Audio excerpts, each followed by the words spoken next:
इस चैनल का उद्देश्य किसी भी जाति, धर्म, मजहब की धार्मिक भावनाएं, आस्था को आहत करना नहीं है, बल्कि हमारा उद्देश्य समाज में फैले अंधविश्वास, पाखंड, कुरीतियों, भेदभाव, छुआछूत से लोगों को आजाद कर वैज्ञानिक दृष्टिकोण को बढ़ावा देना है। हमारे संविधान का क्लॉज एच हमें इस कर्तव्य पालन की आज्ञा देता है।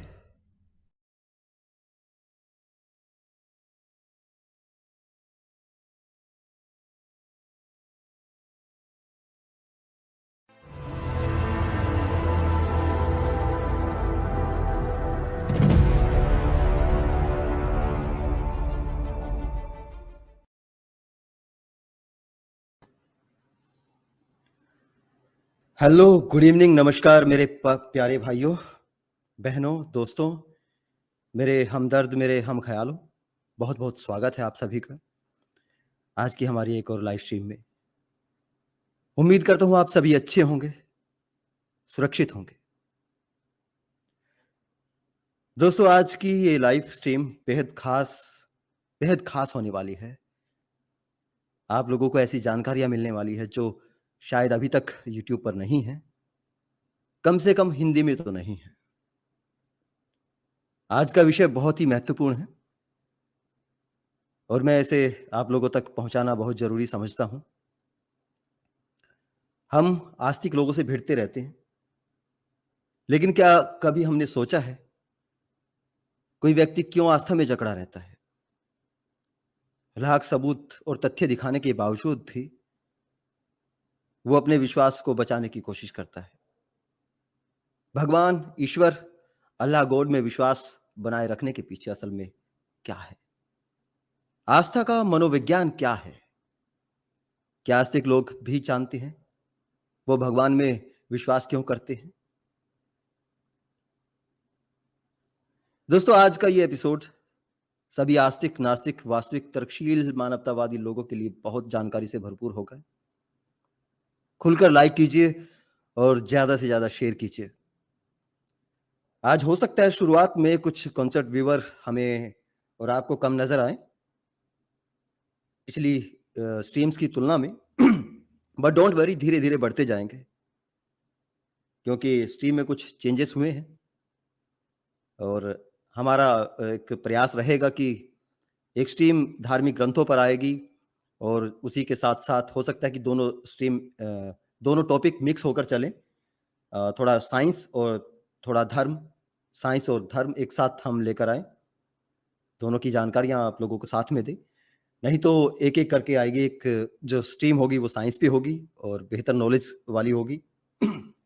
दूसरी धार्मिक ग्रंथों की जानकारियों को लेकर होगी।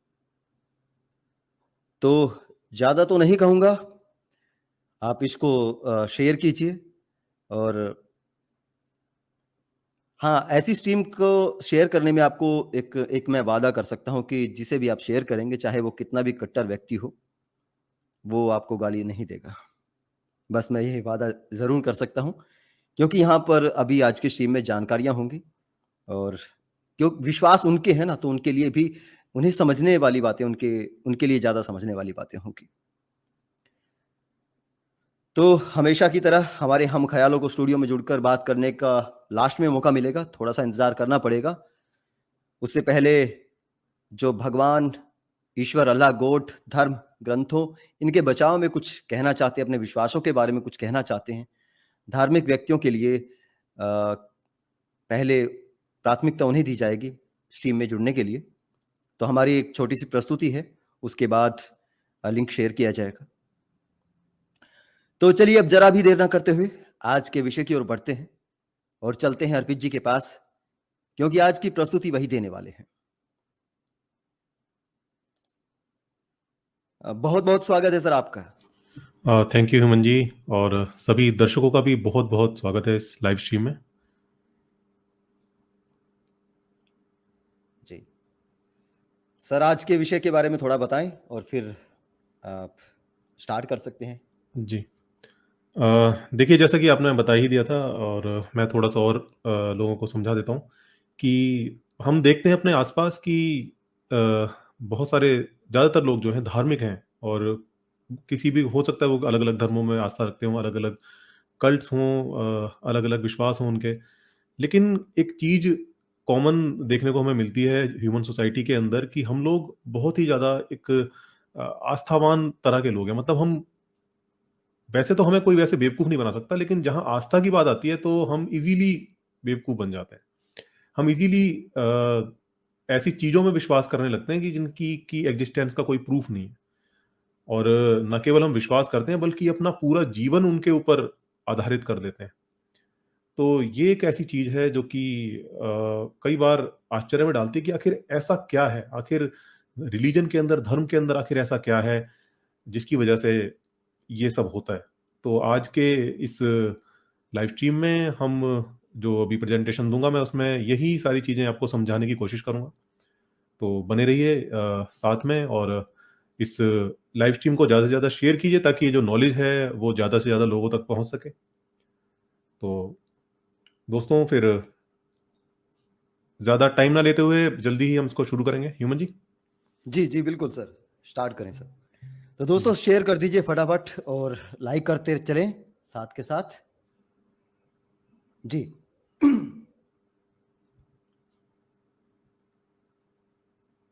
स्क्रीन शेयर कर दीजिए। ओके, मैं ही कर देता हूँ। जी। जी। आज का जैसा कि टॉपिक है आप सभी जानते हैं कि why do we believe in God? हम ईश्वर में आखिर क्यों विश्वास करते हैं?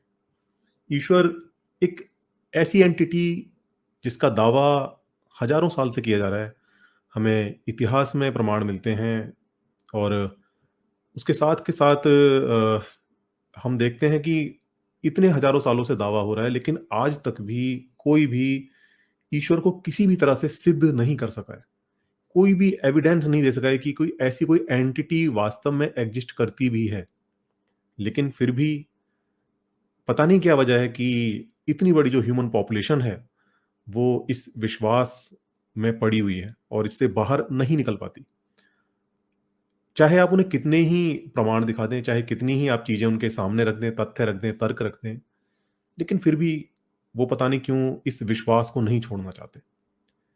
कहीं न कहीं शायद इसको देखकर लगता है कि कहीं ऐसा तो नहीं है कि जो ह्यूमन ब्रेन है, वो शायद कुछ इस तरह से डेवलप हुआ है कि जिसकी वजह से ये जो विश्वास हैं, हम इसके लिए बहुत ज़्यादा ससेप्टेबल हो गए हैं।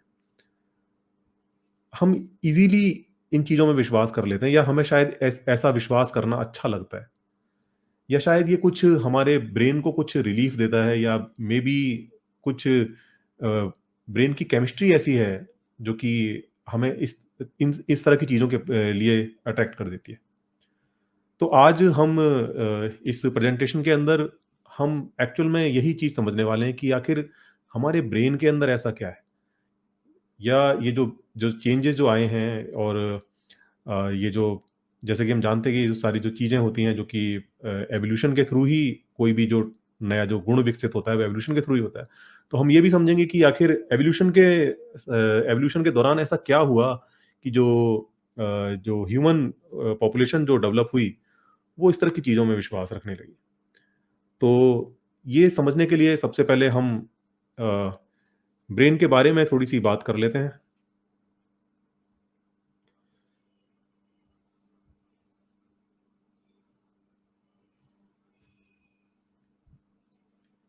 एवोल्यूशन ऑफ ह्यूमन ब्रेन यानी जो हमारा जो ब्रेन है उसका जो डेवलपमेंट है जो कि एवोल्यूशन के थ्रू हुआ है वो कुछ इस तरह से हुआ है कि पता नहीं क्यों हम इन चीज़ों के लिए बहुत ज़्यादा बिलीफ हमारे अंदर मतलब बिलीफ की जो एक क्षमता है वो बहुत ज़्यादा विकसित हुई है और जैसा कि हम जानते हैं कि जो कोई भी जो क्वालिटी विकसित होती है किसी भी लिविंग ऑर्गेनिज्म के अंदर तो वो कहीं ना कहीं एवोल्यूशन की वजह से ही होती है और एवोल्यूशन बेसिकली क्या है कि एक तरह से अडेप्टेशन है जो नए नए चैलेंजेस आते हैं किसी भी स्पीशी के सामने उन चैलेंजेस से वो किस तरह से निपटती है और किस तरह से जो भी उसके अंदर क्वालिटीज़ हैं वो निखर कर आती हैं और कुछ क्वालिटीज़ हैं जो कि लुप्त हो जाती हैं कुछ एम्पलीफाई हो जाती हैं तो ये सारी चीज़ें होती हैं, तो ये जो हमारा जो ह्यूमन ब्रेन है, उसके साथ ऐसा क्या हुआ है, जिसकी वजह से इसके अंदर ऐसी चीज़ें हैं कि जिसकी वजह से हम जो बिलीफ्स हैं, उनकी तरफ बहुत ज़्यादा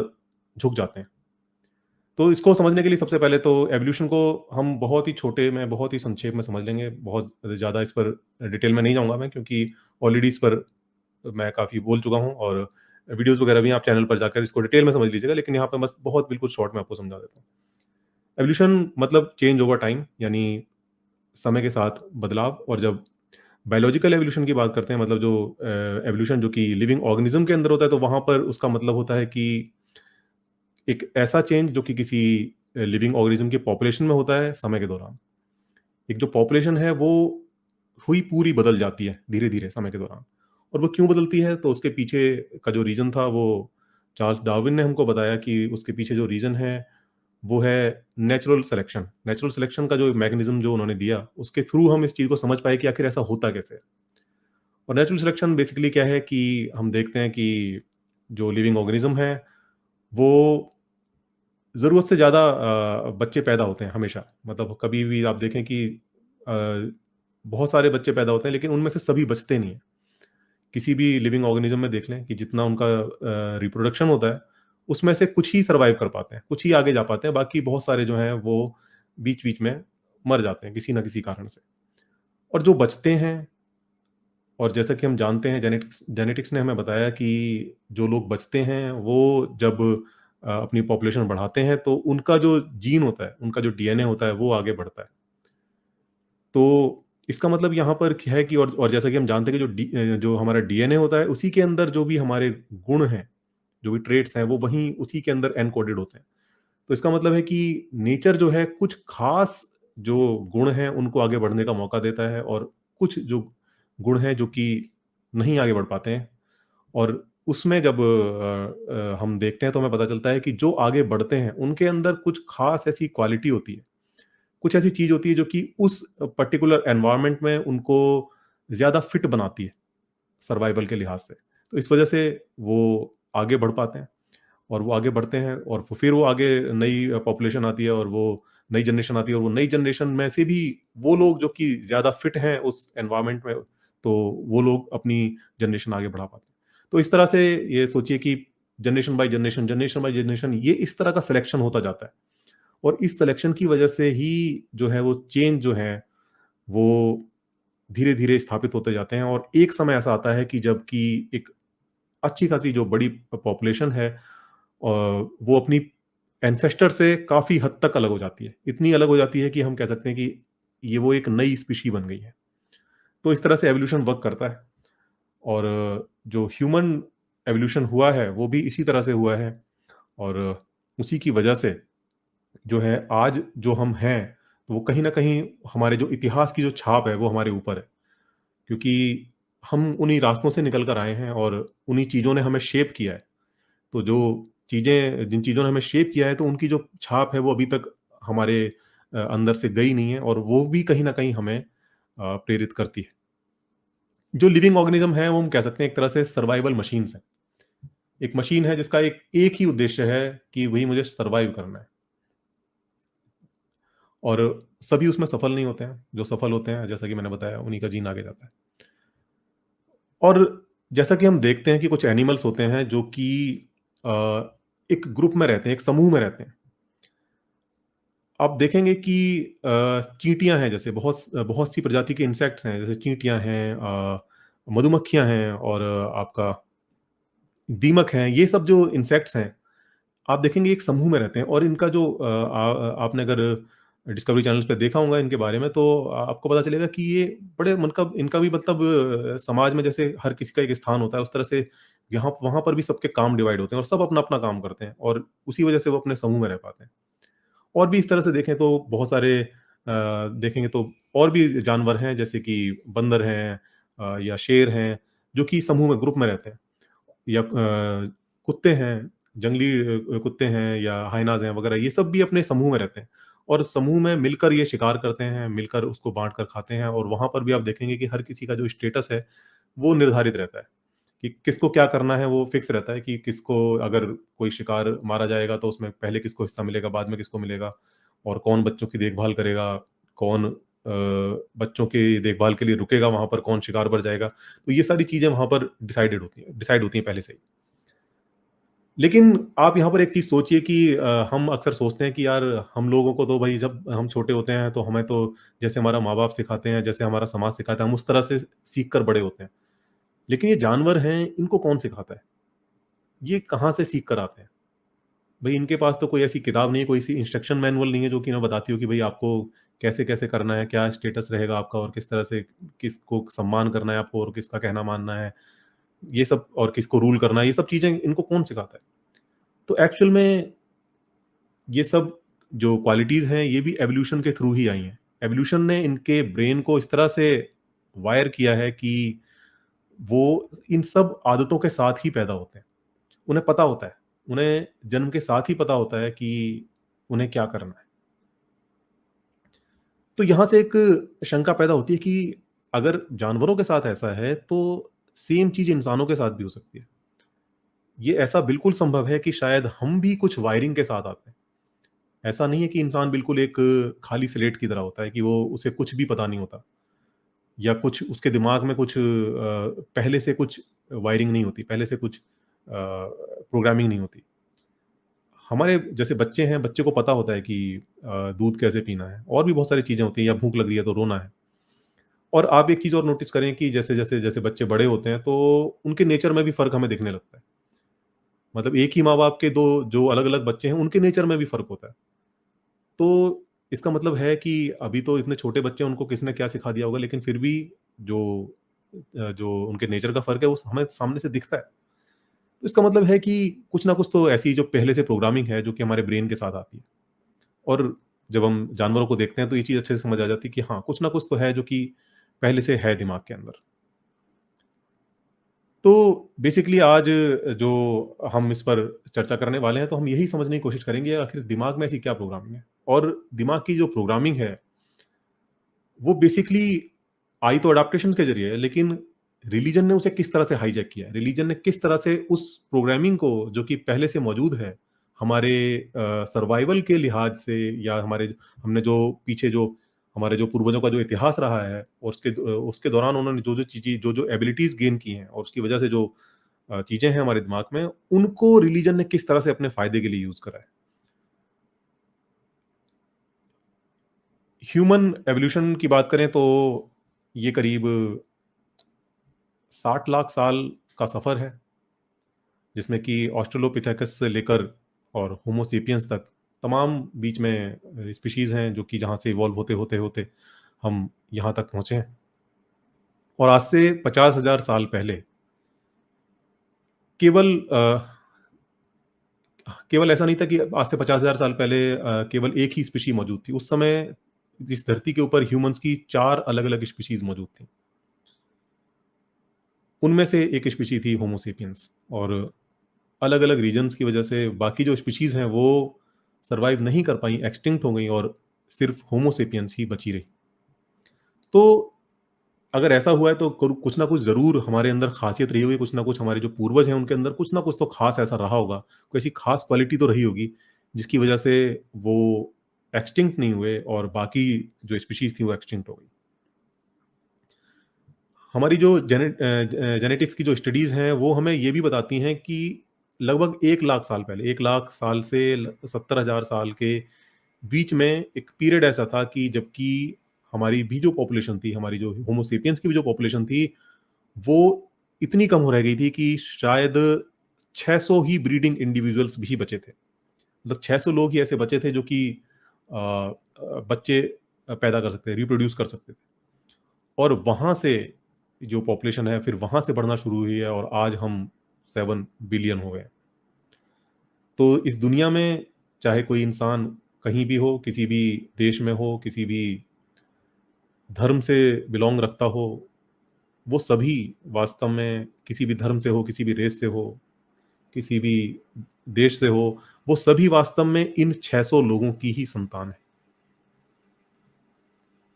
तो चलिए अब बात करते हैं कि आखिर ऐसी क्या ख़ासियत है, वो क्या चीज़ है जो कि हमें स्पेशल बनाती है और जिसकी वजह से शायद हम यहाँ तक का सफ़र तय कर पाए।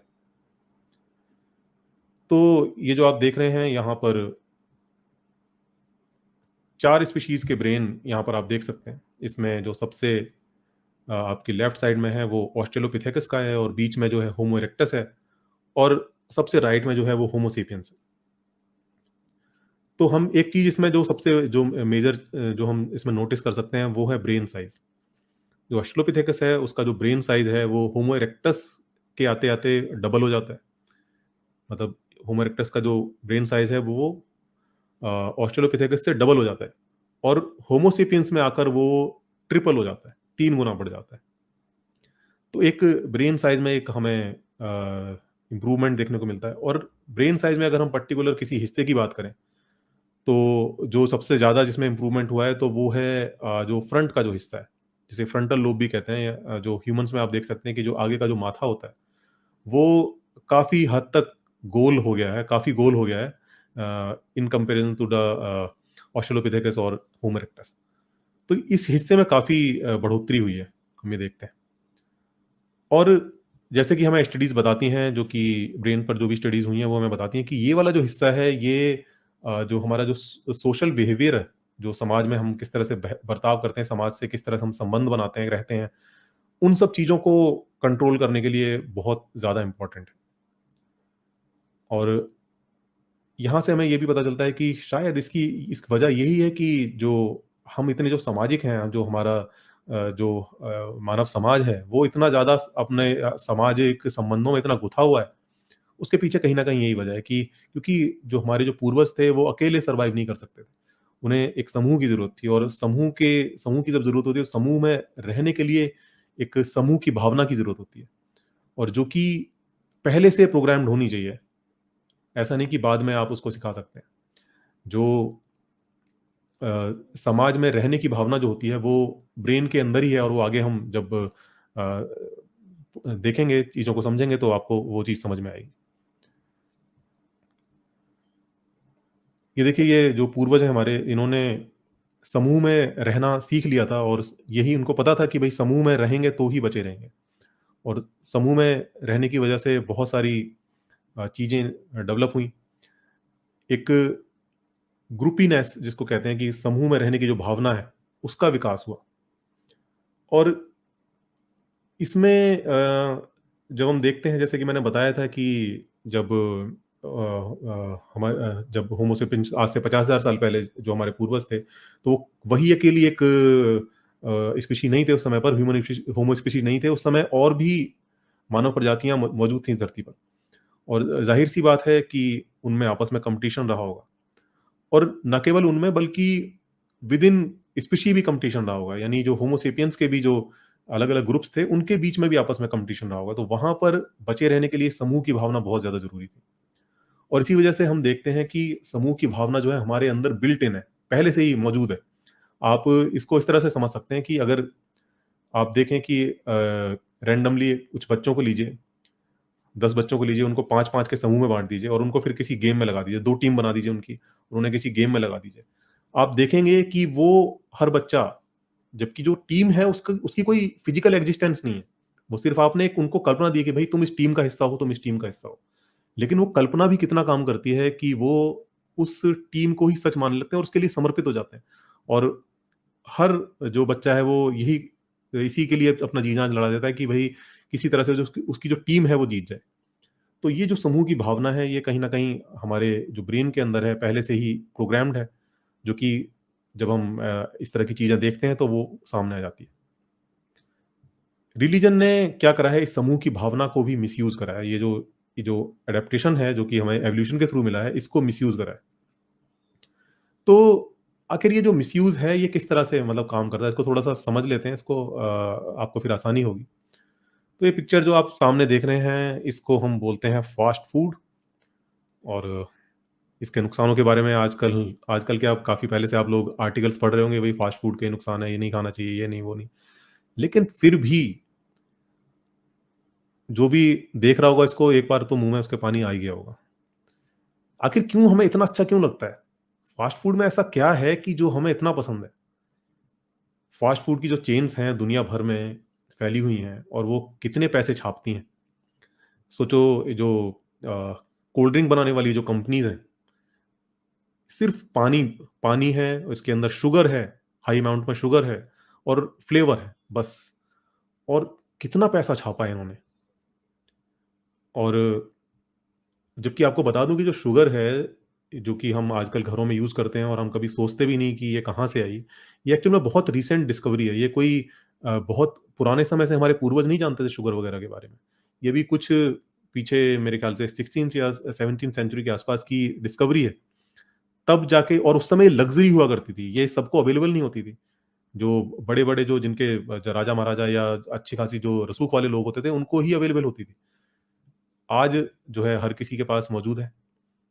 तो आखिर ऐसा क्या है इसके अंदर जो फ़ास्ट फ़ूड जो है हमें जो इतना ज़्यादा अट्रैक्ट करता है? तो जब हम इसके बारे में पता करते हैं तो हमें पता चलता है कि एक्चुअल में होता क्या है कि इसका संबंध हमारे ब्रेन के रिवार्ड मैकेनिज़्म से है। हमारा जो ब्रेन है वो अडॉप्टेशंस के थ्रू इस तरह से डिज़ाइन हुआ है कि ये जो चीज़ें हैं, जो शुगर है, जो फैट है, ये हमारे ब्रेन को बहुत तृप्ति प्रदान करता है। हमारा ब्रेन इसको जब हम इन चीज़ों को खाते हैं जिनमें हाई अमाउंट में फैट होता है, हाई अमाउंट में शुगर होती है, तो हमारे ब्रेन में डोपामाइन रिलीज़ होता है और जिसकी वजह से हमें बहुत अच्छा लगता है और हम दोबारा इन चीज़ों को करना चाहते हैं, दोबारा और खाना चाहते हैं। तो उस टाइम में, क्योंकि जब हमारे जो पूर्वज थे, उनके लिए ये जो चीज़ें थी अवेलेबल नहीं थी, और जो फैट है और शुगर है, जैसा कि हम जानते हैं, दोनों ही चीज़ें जो हैं वो एनर्जी का स्रोत है। जो फैट है वो एक कंसंट्रेटेड फॉर्म में है, कंसंट्रेटेड फॉर्म है एनर्जी की, और जो शुगर है वो एक क्विक एनर्जी है, आपको तुरंत एनर्जी देगी। और ये दोनों ही चीज़ें हैं, ये उस समय बहुत ही वैल्यूएबल थी और इजीली अवेलेबल नहीं थी। तो इसलिए जब भी हमारे जो एंसेस्टर्स हैं उनको ये चीज़ें मिलती थी, तो वो ज़्यादा से ज़्यादा क्वांटिटी में इनको ले लेना चाहते थे, क्योंकि पता नहीं था कि अगली बार कब मिलेंगी। और उसकी वजह से, और चूँकि ये बहुत ज़रूरी थी हमारे सर्वाइवल के लिए, तो हम एवोल्यूशन ने हमारे ब्रेन को इस तरह से प्रोग्राम किया कि हमें इन चीज़ों को पाने की एक ललक पैदा हो जाए, एक चाह पैदा हो जाए कि जहाँ भी मिल जाए हम उसे जल्दी से ग्रैब कर लें। तो वो जो चाह है, आज चूँकि हमें बहुत ईज़िली अवेलेबल है, अगर कोई भी अगर चाहे, अगर वो ठीक-ठाक पैसे कमाता है, तो वो रोज़ जितना मर्ज़ी इन चीज़ों को कंज़्यूम कर सकता है, कोई अंत नहीं है। लेकिन आज की सच्चाई ये है कि इन चीज़ों की वज़ह से बहुत ज़्यादा बीमारियाँ हो रही हैं। लोग मोटापे का शिकार हो रहे हैं, लोग बीपी का शिकार हो रहे हैं, शुगर का शिकार हो रहे हैं। तो ये सारी दिक्कतें इनके साथ बढ़ गई हैं, क्योंकि हमारा शरीर इतनी ज़्यादा क्वांटिटी के लिए भी डिज़ाइन नहीं किया गया था। और ये तो आज चूँकि हमने विज्ञान ने इतनी तरक्की कर ली, तो ये चीज़ें हमें बहुत ईज़िली अवेलेबल है। तो ये जो क्रेविंग, लेकिन जो ये जो क्रेविंग है वो अभी, उसको वो जो अडॉप्टेशन जो हमारा पूर्वजों के समय से चला आ रहा है, वो अभी उसने अभी आज का समय है उस हिसाब से वो अभी नहीं वायर्ड हो पाया है। तो इसकी वजह से आज भी जो है हमें ये चीज़ें बहुत अच्छी लगती हैं। और जो फ़ास्ट फूड कंपनीज़ हैं, वो इनके ज़रिए बहुत पैसा कमा रही हैं। एक तरह से कहा जाए कि उन्होंने ये जो ब्रेन का जो अडैप्टेशन है, उसका फ़ायदा उठाया है और उस चीज़ को समझकर इन्होंने हमारे ब्रेन को हाइजैक कर लिया है और उसकी वजह से ये पैसा कमा रहे हैं। और यही जो चीज़ है, यही हम रिलीजन में भी देख सकते हैं। रिलीजन ने भी उन चीज़ों को समझा है कि क्या-क्या चीज़ें ऐसी हैं जो कि जिनकी वजह से जो हमें अच्छी लगती हैं, या जो कि जिसकी वजह से हम ईज़िली उन चीज़ों से अटैच हो जाते हैं, और उन्हीं चीज़ों का शायद रिलीजन ने फ़ायदा उठाया। एक और एग्ज़ाम्पल मैं आपको देता हूँ कि किस तरह से जो अ, चीज़ें हैं जो कि किसी अदर पर्पज़ के लिए डिज़ाइन हो जाती हैं, और फिर उनका मिसयूज़ होने लगता है। जैसे कि अभी आप देखते होंगे कि इंसेक्ट्स हैं बहुत सारे, जब रात होती है, कहीं लाइट जलती है, तो लाइट के आस-पास बहुत सारे जो मच्छर हैं या कीड़े-मकोड़े हैं, वो मंडराने लगते हैं। उसका पीछे क्या रीज़न है? उसके पीछे रीज़न ये है कि जो इंसेक्ट्स हैं, एक्चुअल में वो डिफरेंस नहीं कर पाते। एक नॉर्मल जो डे लाइट होती है या जो मून की लाइट होती है, उसमें, और वो जो आर्टिफ़िशियल लाइट है उसके अंदर। और उसकी वजह से उनका जो ब्रेन है वो कन्फ्यूज़ हो जाता है। उन्हें समझ नहीं आता है, उन्हें लगता है कि शायद हमें इस दिशा में जाना है। उनकी जो दिशा को ढूँढने की जो क्षमता है, वो कहें कि हैंग हो जाती है, वो काम नहीं करती। तो उसकी वजह से वो इस तरह से व्यवहार करने लगते हैं।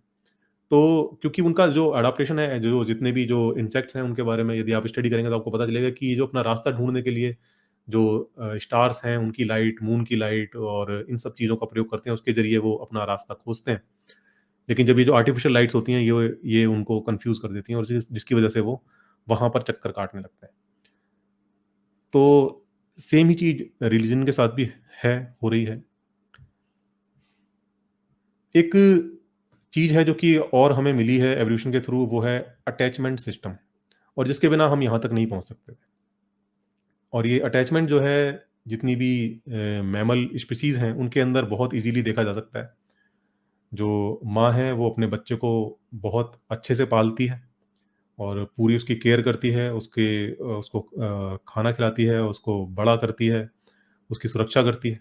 तो ये सारी चीज़ें एक अटैचमेंट सिस्टम है, और ये अटैचमेंट सिस्टम विकसित हुआ ही इसलिए है कि ताकि वो सर्वाइव कर सके। अगर वो अटैचमेंट सिस्टम नहीं होता तो वो जो बच्चा है वो सर्वाइव नहीं कर पाता। तो ये जो अटैचमेंट सिस्टम है इसने सर्वाइवल में हमारे योगदान दिया है, और जो ह्यूमन स्पीशीज़ है उसके अंदर तो एक नेक्स्ट लेवल पर चला गया है जो अटैचमेंट सिस्टम है। क्योंकि वो जो थे उनके जो समूह थे वो काफ़ी कॉम्प्लेक्स, उन्होंने आपस में केमिस्ट्री डेवलप की आपस में समूह की, और उसकी वजह से ये जो अटैचमेंट सिस्टम है एक नेक्स्ट लेवल पर चला गया। जैसे कि ये जो आप एक खोपड़ी देख रहे हैं, ये एक साइंटिस्ट हैं, एलन वॉकर और पैट शिपमैन इनका नाम है, और इन्होंने एक फॉसिल खोजा था जो कि होमो इरेक्टस वुमन का था। और उस फॉसिल की जब स्टडी ये कर रहे थे तो उन्होंने पाया कि जो वुमन थी ये विटामिन ई की टॉक्सिसिटी का शिकार थी। यानी जो विटामिन ए की अधिकता की वजह से इसको एक बीमारी हो गई थी, और जिसकी संभावना है कि शायद इसने किसी एनिमल का लीवर कंज्यूम कर लिया था, और इसकी वजह से ये इस टॉक्सिसिटी के शिकार हो गई थी। और इसकी जो बीमारी है उसमें क्या होता है कि जो जोड़ हैं, जितने भी शरीर के जोड़ हैं, जॉइंट्स हैं, वहाँ पर बहुत भयंकर पेन होता है। और इसकी जब स्टडी कर रहे थे उनको पता चला कि बावजूद इसके ये जो महिला है ये करीब 2-3 महीना ज़िंदा रही थी इस कंडीशन के बावजूद भी। तो यहाँ से फिर एक सवाल उठता है कि होमो इरेक्टस का ये कंकाल है, और वो जो महिला इतने समय तक ज़िंदा नहीं रह सकती है अगर कि कोई उसे असिस्ट ना कर रहा हो, कोई उसके साथ में ना हो, उसकी टेक केयर करने के लिए कोई उसके साथ ना हो। क्योंकि उसके बिना उस समय का जो माहौल था, जिस तरह के जंगल थे, जंगली जानवर थे और तमाम तरह के खतरे थे, उसमें इसका ज़िंदा रहना पॉसिबल ही नहीं था। तो ज़रूर इसका मतलब है कि कोई ना कोई इसको असिस्ट कर रहा था, कोई ना कोई इसकी केयर कर रहा था। और यहाँ से पता चलता है कि जो हमारे जो प्राचीन पूर्वज भी जो हैं, जो होमो सेपियन से पहले की भी जो प्रजातियाँ हैं, उनके अंदर भी एक अटैचमेंट सिस्टम था।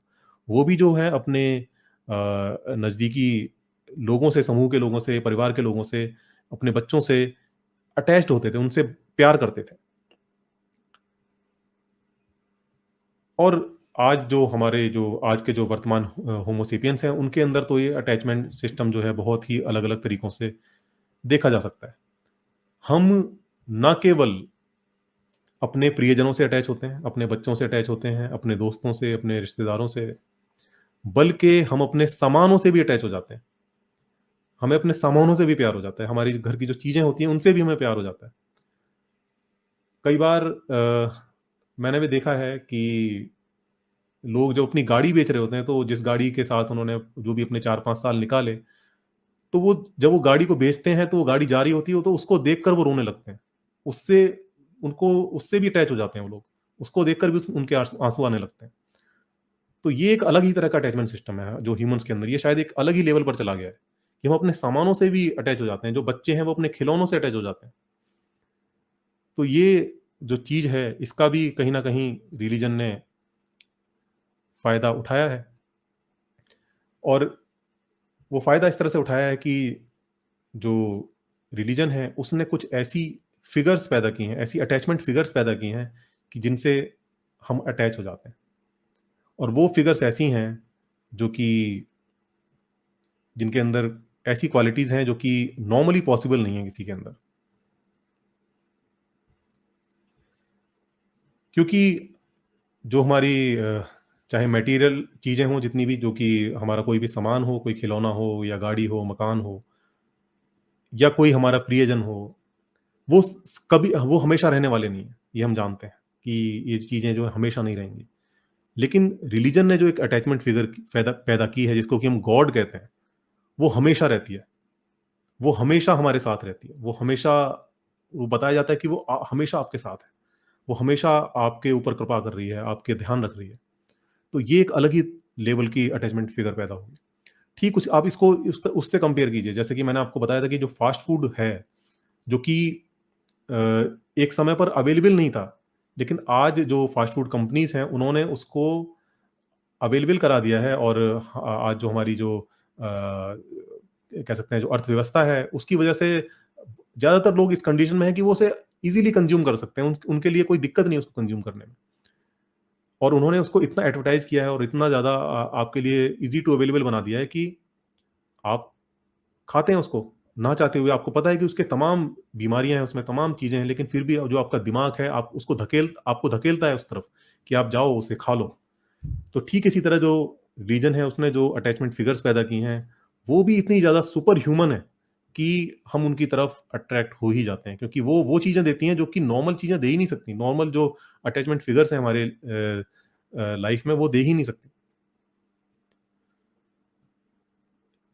जैसे कि जो नॉर्मल अटैचमेंट फिगर्स हैं, उनके अंदर कुछ बुराइयाँ भी हो सकती हैं, जैसे हमारे माँ-बाप हैं या हमारे दोस्त हैं। उनके अंदर ऐसा नहीं कि कोई भी इंसान होता है, उसके वो सारी अच्छाइयाँ ही होती हैं, उसके अंदर कुछ बुराइयाँ भी होती हैं। लेकिन जो गॉड है, उसके अंदर तो कोई बुराई नहीं है, वो तो ऑल गुड है, कुछ कुछ बुराई नहीं है उसके अंदर। और इसी वजह से आप देखेंगे कि जो भी कल्ट लीडर्स होते हैं, जो एक छोटा-सा कल्ट शुरू करते हैं और उसके बाद जब वो मर जाते हैं, तो जिस समय वो ज़िंदा होते हैं, उस समय उनकी इतनी पॉपुलैरिटी नहीं होती। लेकिन जब वो मर जाते हैं, तो उनकी पॉपुलैरिटी दिन दूनी रात चौगुनी बढ़ती है। और उसके पीछे रीज़न यही है कि जब वो ज़िंदा होते हैं, लोगों के सामने होते हैं, तो कोई भी इंसान है, भले ही कितना अच्छा बने, कितना ही भला बन जाए, लेकिन फिर भी कुछ ना कुछ बुराइयाँ उसकी होती ही हैं, और हम उन्हें जज कर लेते हैं।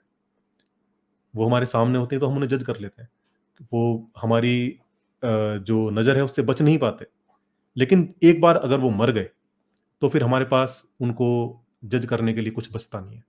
उसके बाद फिर जो बचता है, वो सिर्फ़ अच्छी-अच्छी बातें बचती हैं, और वो अच्छी-अच्छी बातें जो होती हैं, वो धीरे-धीरे होते-होते वो जो एक नॉर्मल ह्यूमन फिगर थी, वो सुपर ह्यूमन फिगर बन जाती है, और तब उसकी पॉपुलैरिटी बहुत तेज़ी से बढ़ती है। तो बहुत सारे जो रिलीजियस लीडर हैं या ऐसे लोग जिन्होंने धर्म को शुरू किया, तो जिस समय वो ज़िंदा थे, वो उस समय इतने पॉपुलर नहीं थे, लेकिन जब वो मर गए, तो उसके बाद उनकी जो पॉपुलैरिटी है, वो बहुत ही तेज़ी से बढ़ने लगी। और रिलीजन एक काम और करता है। रिलीजन जो भी उसकी जो अटैचमेंट फिगर्स जो उसने बनाई हैं, उनको उन चीज़ों से जोड़ता है, उन संबंधों से जोड़ता है जिनसे हम सबसे ज़्यादा अटैच होते हैं। जैसे मदर या फादर। कोई जो गॉड है, वो मदर एज़ अ मदर बन जाता है, या फिर कोई जो गॉड है, वो आपका फादर बन जाता है। तो जो आपके जो मदर फादर हैं, वो हमेशा रहने वाले नहीं हैं, लेकिन जो गॉड है, वो हमेशा रहता है। तो इंसान एक सेफ्टी फ़ील करता है। उसको लगता है कि मैं सेफ हूँ। जो गॉड है, वो मेरे एक फादर के जैसा है, और जो ऊपर से मेरे ऊपर नज़र बनाए हुए है और कृपा बनाए हुए है अपनी, और हर मुसीबत में वो मुझे बचा लेगा। तो एक इस तरह का जो भाव होता है, ये ऐसा भाव होता है कि जो कि हमारे लिए एक हमारी एवोल्यूशन ने हमें हमारे दिमाग में डाला हुआ है, और उस चीज़ को जो रिलीजन है, वो मिसयूज़ करता है। रिलीजन हमें सुपरनैचुरल परमानेंट पेरेंट्स देता है। मतलब एक तो सुपरनैचुरल है वो, और दूसरे परमानेंट हैं। ऐसे पेरेंट देता है या फिर अटैचमेंट फिगर्स देता है।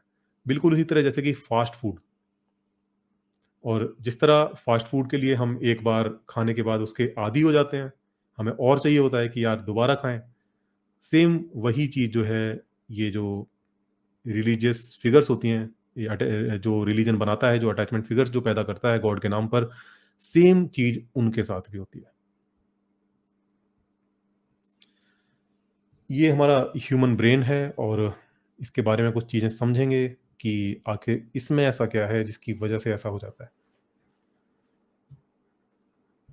हमारे ब्रेन के अंदर जो है कई सारे हिस्से हैं अलग-अलग, और वो सब अपना अलग-अलग काम करते हैं, उनके कुछ पर्टिकुलर फंक्शंस हैं, और ये सब मिला-जुला कर जो है हमें एक कॉन्शियस एक्सपीरियंस देते हैं, और भी बहुत सारे जो टास्क हैं हमारी बॉडी के, शरीर के, उन सबको अंजाम देते हैं।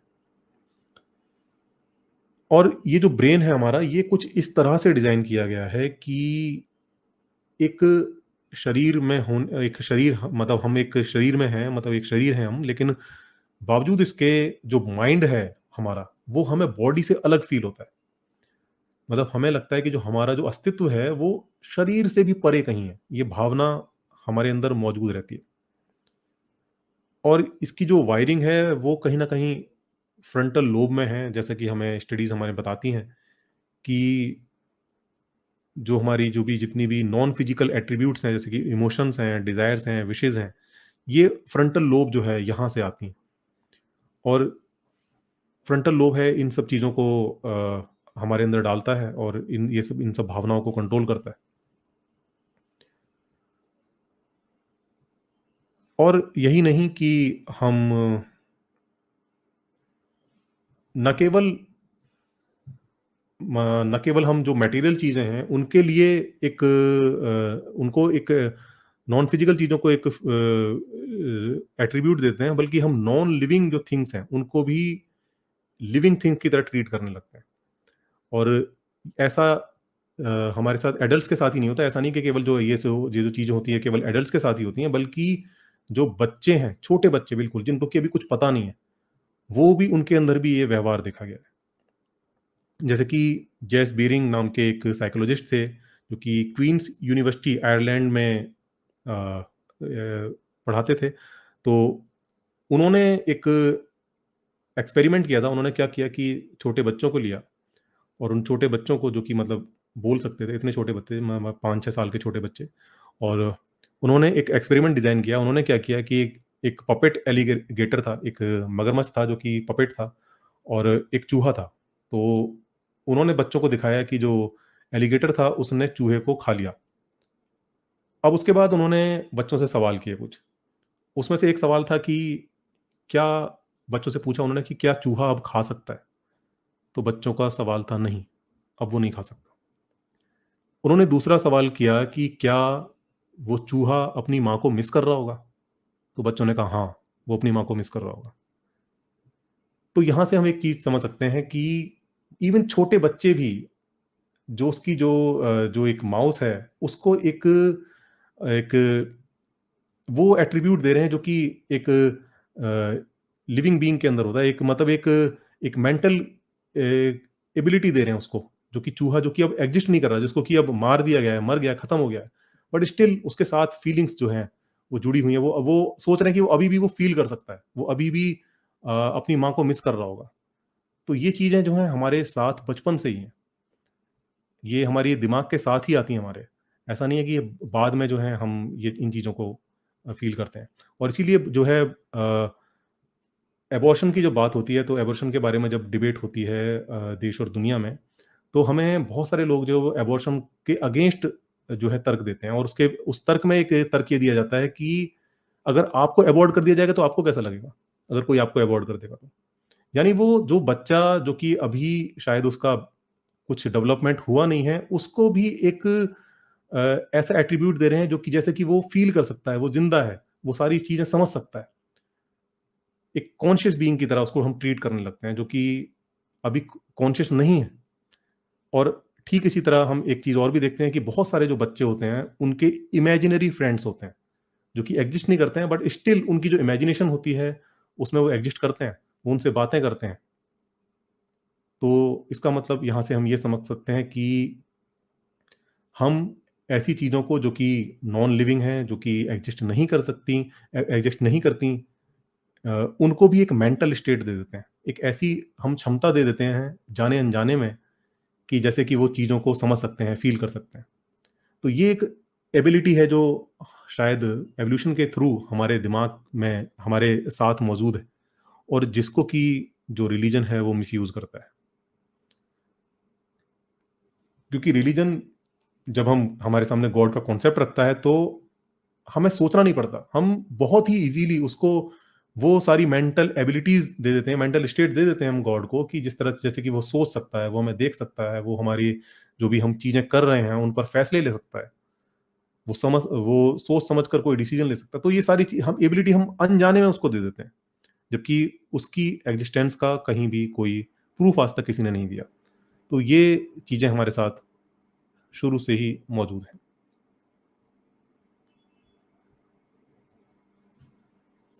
आप एक चीज़ हमेशा नोटिस करते होंगे आप सभी, कि कभी-कभी क्या होता है कि हम बैठे होते हैं और कोई चीज़ जो हमारे साथ कभी हुई है, उसके बारे में हम सोचने लगते हैं, और शायद उस समय हम ढंग से जवाब नहीं दे पाए थे।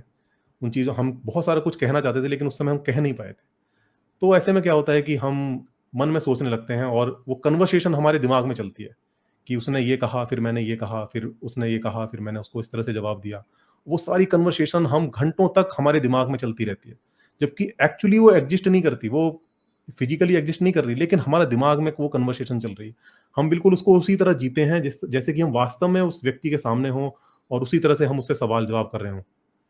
तो ये चीजें हमारे साथ होती हैं। तो यानी चीज़ों को बिना फिजिकली हम देखे हुए हम उन चीज़ों के बारे में सोच सकते हैं और उन चीज़ों को अपने दिमाग में एक तरह से रिहर्सल कर सकते हैं, प्लान कर सकते हैं। और ये एबिलिटी शायद इस वजह से है क्योंकि जो एक प्लानिंग की जो क्षमता है वो हमारे अंदर मौजूद है, और वो इसलिए है क्योंकि हम एक सामाजिक प्राणी हैं और समाज में जब आप कोई भी रहते हैं तो आपको दूसरों के बारे में पता होना बहुत ज़रूरी है कि दूसरे लोग क्या सोच रहे हैं। आपने जो भी एक्ट किया उसके बारे में दूसरा क्या सोच रहा होगा, या कोई व्यक्ति आपके सामने आया है तो वो उससे बात जो भी आपकी हुई तो वो क्या सोच रहा होगा, क्या कर रहा होगा। तो ये जब तक आपको पता नहीं होगा तो आप एक कम्युनिकेशन पॉसिबल नहीं है, एक सामाजिक रिलेशन अच्छा बन पाना पॉसिबल नहीं है। तो लगातार हम गैस करते रहते हैं दूसरे लोगों के बारे में कि वो क्या सोच रहे हों। तो ये लगातार अजम्पशंस हम जो है लगाते रहते हैं दूसरों के बारे में।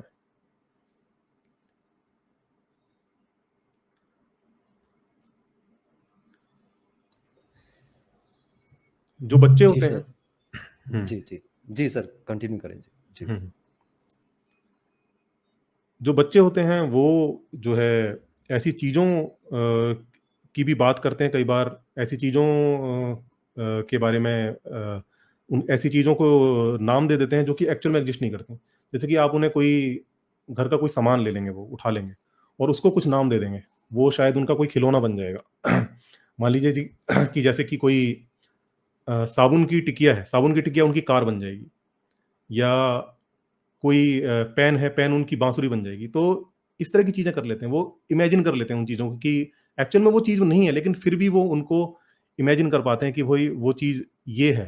तो ये एक एबिलिटी है कि हम उन चीज़ों के बारे में भी सोच लेते हैं जो कि एक्चुअल में नहीं है, बट फिर भी हम उनको अज़्यूम कर लेते हैं कि हाँ, ये चीज़ ऐसी हो रही है। और एक चीज़ आप सभी ने फ़ील की होगी और हम सभी अपने जीवन में फ़ील करते हैं कि जब हम मूवीज़ देखते हैं, कोई ड्रामा देखते हैं और वहाँ पर जब कोई बहुत इमोशनल सीन चल रहा होता है, तो हम भी इमोशनल हो जाते हैं, हम भी रोने लगते हैं। जबकि हमें पता है कि ये ड्रामा है, ये जो चल रहा है ये रियल नहीं है, बट स्टिल हम उससे अटैच हो जाते हैं। हम अपने आँसू नहीं रोक पाते। तो ये एक एबिलिटी है हमारे अंदर की जो चीज़ें रियल नहीं हैं, हम उनसे उनसे भी बहुत ज़्यादा अटैच हो जाते हैं और उनको फ़ील करने लगते हैं ऐसे कि जैसे कि वो वास्तव में एग्ज़िस्ट करती हैं। और इसी तरह जो बहुत सारे जो लोग हैं जो कि अ, जिनके कि कोई प्रियजन अभी हाल में ही गुज़र गए हों, तो वो अक्सर उनसे बात करते देखे जा सकते हैं। उनको पता है कि वो अब नहीं है, नहीं रहे, लेकिन फिर भी वो अकेले में या उनसे बात करते रहते हैं, उन्हें उनकी कई बार उन्हें उनकी प्रेज़ेंस फ़ील होती है। तो ये कहीं न कहीं हमारे दिमाग का ही खेल होता है। जो हमारा दिमाग है वो ऐसी चीज़ों के लिए भी ऐसी चीज़ों से भी एक कॉम्प्लेक्स रिलेशनशिप डेवलप कर लेता है जो कि एक्चुअल में एग्ज़िस्ट नहीं करती। और शायद ये हमें ये समझने में मदद करता है दूसरों की जो इंटेंशन है, उसको समझने में मदद करता है और उसके अकॉर्डिंगली हम आगे प्लान करते हैं कि अब हमें क्या करना है, क्या नहीं करना है। तो एक्चुअल में जो एबिलिटीज़ हैं, ये हमारी सर्वाइवल की नीड्स थी, जो कि हमारे सर्वाइवल के लिए डिज़ाइन हुई थी। क्योंकि हम एक समूह में रहते थे और समूह में रहने के लिए आपको ये पता होना ज़रूरी है कि दूसरों के दिमाग में क्या चल रहा है, वो क्या सोच रहे हैं, क्या करना सही रहेगा, क्या करना नहीं सही रहेगा, यानी मैं कुछ करूँगा तो उससे लोगों को अच्छा लगेगा या बुरा लगेगा। तो ये सारी चीज़ें हमें लगातार दिमाग में सोचनी पड़ती थी। तो जो लोग बेटर थे इन चीज़ों को सोचने में, वो लोग अपना वंश बढ़ाने में भी सफल रहे और उसकी वजह से ये जो चीज़ें हैं आज हमारे अंदर मौजूद हैं। तो ये सर्वाइवल नीड्स थी, लेकिन रिलीजन उन चीज़ों को मिसयूज़ करता है। हम भी जो गॉड है, एक वो जो गॉड की जो फिगर हमारे सामने रखता है रिलीजन, उसको भी हम सेम एट्रीब्यूट दे देते हैं और सोचने लगते हैं कि जो भी हम कर रहे हैं, जो भी हम एक्ट कर रहे हैं, तो गॉड भी उसको लेके सोच रहा होगा कि ये हमने अच्छा किया या बुरा किया। और हमें ऐसा सोचना बिल्कुल भी इर्रेशनल नहीं लगता। हमें लगता है कि हाँ, सही है। तो एक ऐसी चीज़ जो कि वास्तव में एग्ज़िस्ट नहीं करती, हम उसको भी रियल समझने लगते हैं और उसके अकॉर्डिंगली खुद को चलाने लगते हैं। एक और जो एबिलिटी है, जो हम देखते हैं ह्यूमन्स के अंदर, वो ये है कि कभी भी हम जब किसी ऐसी चीज़ को फेस करते हैं जिसके बारे में हमें पता ना हो, तो हम ज़्यादातर मामलों में, अधिकतर मामलों में हम उसे किसी ह्यूमन लाइक एजेंसी पर ही डाउट करते हैं। हम उसे कोई ह्यूमन लाइक फिगर से ही समझते हैं। जैसे कि आप ऐसे समझिए कि जैसे आप अपने घर में हैं और आपके आँगन में कोई खटपट होती है, तो मोस्ट ऑफ द केसेज़ में आप ये सोचोगे कि कोई चोर होगा। आप बजाए इसके आप ये भी सोच सकते थे कि कोई बंदर हो सकता है, कोई चूहा हो सकता है या हवा की वजह से वो खटपट हो सकती है, लेकिन आपके दिमाग में वो सब चीज़ें बाद में आएँगी। पहले आपको ये आएगी कि कोई चोर होगा। इसी तरह कई बार हम भूतों से डर जाते हैं, कोई चीज़ें होती हैं, कोई साया हमें ऐसा दिख गया जो कि वास्तव में किसी चीज़ की परछाई थी, लेकिन हम उसे भूत समझ लेते हैं या हम उसे किसी ह्यूमन लाइक एजेंसी से कंपेयर करने लगते हैं। और उसकी वजह शायद ये है कि जो हमारे एंसेस्टर्स थे, वो काफ़ी उन्होंने जंगलों में रहते थे और वहाँ पर बहुत सारे खतरे थे उनके लिए। जानवरों से इतना खतरा नहीं था, लेकिन उससे भी जो बड़ा खतरा था, वो उन्हें खुद अपने फेलो ह्यूमन से था, यानी जो अदर ग्रुप्स हैं ह्यूमन्स के, उनसे ज़्यादा खतरा था उनको। क्योंकि जानवरों पर तो वो काफ़ी हद तक विजय पा चुके थे। वो उनका उतना बिगाड़ नहीं सकते थे, लेकिन जो बाकी जो उनके अदर ह्यूमन ग्रुप्स थे, वो उनकी ताक में रहते थे। तो क्योंकि वो चाहते थे कि वो जो जो अदर ग्रुप है उसके ऊपर उनका कब्जा हो जाए, वहाँ से उनको महिलाएँ मिल जाएँ, वहाँ से खाना मिल जाए, संसाधन मिल जाए। तो इसलिए वो एक-दूसरे की ताक में रहते थे। तो वो शायद डर हमारे अंदर अभी भी मौजूद है और इसकी वजह से हम कभी भी कुछ ऐसी चीज़ हम फेस करते हैं, तो कहीं न कहीं एक ह्यूमन लाइक फिगर ही हम इमेजिन कर पाते हैं जल्दी। जो पहला जो ख़्याल आता है वो उसी का आता है। तो जहाँ भी कोई भी चीज़ ऐसी होती है जो कि हमें समझ नहीं आती कि यार ये क्यों हो रही है, कैसे हो रही है? तो उसके पीछे हम एक ह्यूमन लाइक एजेंसी को सोचने लगते हैं कि यार कोई एक ऐसी एजेंसी होगी जो कि ये इस चीज़ को कर रही होगी सोच समझ कर। और यहीं से जो है भूतों का, प्रेतों का जन्म होता है, चुड़ैलों का जन्म होता है और ईश्वर का जन्म भी यहीं से होता है, भगवान का जन्म भी यहीं से होता है।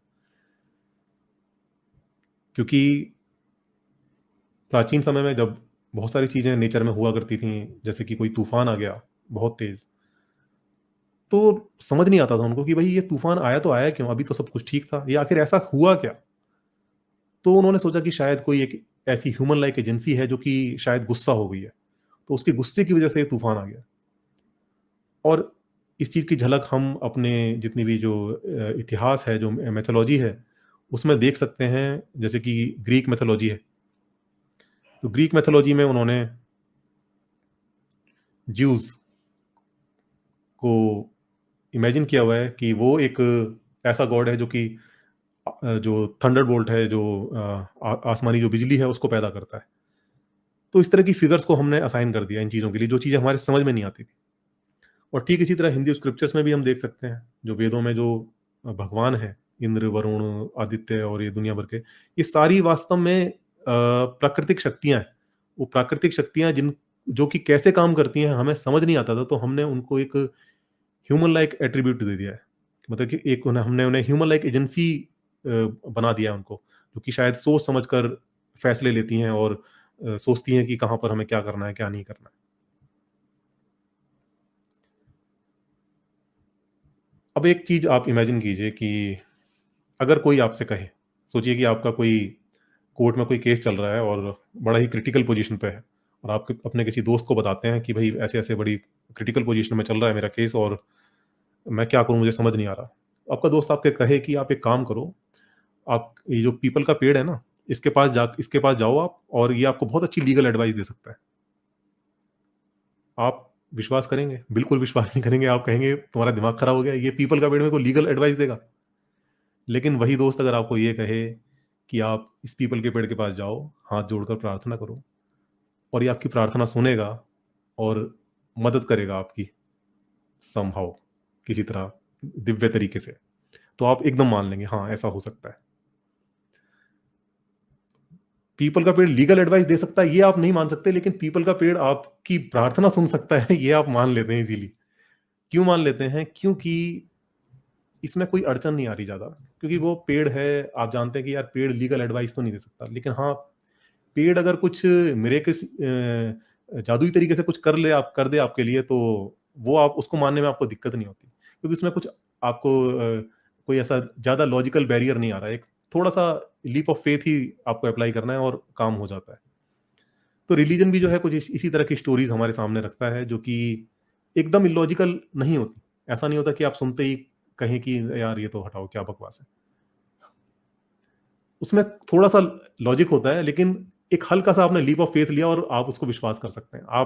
आपने ईश्वर को आज तक देखा नहीं, कभी महसूस नहीं किया, कोई सबूत नहीं उसका, लेकिन फिर भी अगर कोई कहता है कि हाँ, वो आपकी प्रार्थना सुनता है, तो आप मान लेते हैं, हाँ, ऐसा होता होगा। जबकि ये हम अच्छी तरह जानते हैं कि अगर कोई गॉड एग्जिस्ट करता है और उसको हमारी प्रार्थना सुननी है या हमें देखना है कि हम क्या कर रहे हैं, क्या नहीं कर रहे हैं, तो उसको उसके लिए आँखें चाहिए होंगी, उसके लिए कान चाहिए होंगे, उसके लिए एक ब्रेन चाहिए होगा, जो कि सोच समझ सके, डिसीजन ले सके। लेकिन सब चीज़ों के होने का कोई सबूत नहीं है। वो सेंसरी ऑर्गन्स गॉड के पास हैं, कैसे हैं, क्या हैं, हमें कुछ पता नहीं, बट फिर भी हम विश्वास कर लेते हैं। एक और चीज़ हमारे अंदर होती है कि हम खुद को बेवकूफ़ बनाने में बहुत अच्छे होते हैं। हम ह्यूमन्स की क्वालिटी है कि हम दूसरों का बेवकूफ़ जितने अच्छे से बना सकते हैं, हम अपना भी बेवकूफ़ उतनी ही अच्छी से बना सकते हैं। ये क्वालिटीज़ हमारे अंदर इनबिल्ट होती है। आप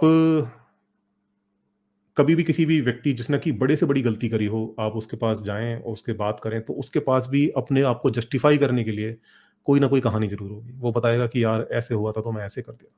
और मैं अपनी भी बात बताऊँ कि एक बार मुझे मौका मिला था जेल में विज़िट करने का, तो वहाँ जो कुछ कैदी थे उनसे मेरी बातचीत हुई और मैंने पता करने की कोशिश की वो किस वजह से हैं यहाँ पर। तो सबने अपनी-अपनी कहानी बताई, लेकिन सबके पास एक जस्टिफ़िकेशन था। वहाँ पर मर्डरर थे, वहाँ पर चोरी करके आए हुए लोग थे, लेकिन सबके पास एक जस्टिफ़िकेशन था कि वो इस वजह से, मतलब मैं गलत नहीं हूँ, मेरे पास उनके पास एक फ़ेवरेबल स्टोरी थी। तो मतलब पता है कि अपराध किया है, उसके बाद ही आप अंदर आए हो, लेकिन फिर उसके बाद भी वो खुद को बेवकूफ़ हम बहुत ईज़िली बना लेते हैं। हम सच्चाई जानते हैं, अच्छी तरह से समझते हैं, लेकिन उसके बाद भी खुद को बेवकूफ़ बनाना हमारे लिए बहुत आसान हो जाता है।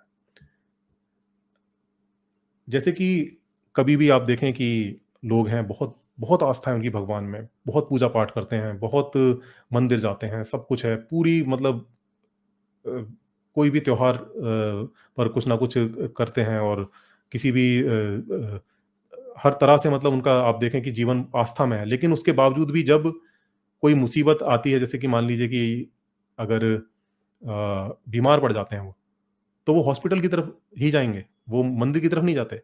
ये नहीं कहते कि मुझे मंदिर ले चलो तुरंत, क्योंकि उन्हें भी पता है कि जान कहाँ बचेगी, लेकिन फिर भी, और उसके बाद जब वो हॉस्पिटल में ठीक हो जाते हैं, तो फिर वो कहने लगते हैं कि भगवान की कृपा है। तो हम खुद को भी बहुत अच्छे से बेवकूफ़ बना लेते हैं, ये क्वालिटी भी हमारे अंदर इनबिल्ट है। दूसरी एक क्वालिटी है कि हम पर्पस दे देते हैं हर चीज़ को। हमें हम ये पचा नहीं पाते कि यार कोई चीज़ बिना पर्पस के भी हो सकती है। हम कोई भी चीज़ जो हो रही है इस दुनिया में, हमें लगता है कि यार उसके पीछे कोई ना कोई पर्पस होगा, और उसके पीछे ये साइकोलॉजी काम करती है कि जो ह्यूमन ब्रेन जो डेवलप हुआ है, जो हमारे एंसेस्टर्स थे, वो पैटर्न्स को देखते थे। अपने आस-पास जो भी वो ऑब्ज़र्व करते थे, जो भी नेचर में देखते थे, उन पैटर्न्स को पहचानते थे और उनका कुछ ना कुछ मीनिंग निकालने की कोशिश करते थे कि इसके पीछे कुछ ना कुछ तो मतलब होगा, कुछ ना कुछ तो चीज़ होगी। और वहाँ से जो पर्पस ढूँढने वाली जो क्वालिटी है, वो हमारे अंदर डेवलप हुई है। और ये चीज़ बच्चों में ख़ास तौर पर देखी जा सकती है। बच्चों से अगर आप कुछ भी पूछेंगे कि भई ये चीज़ क्यों है, तो उसका कुछ ना कुछ पर्पस आपको ज़रूर बताएँगे या आपसे भी जानने की कोशिश करेंगे कि भई ये है तो ये चीज़ का पर्पस क्या है?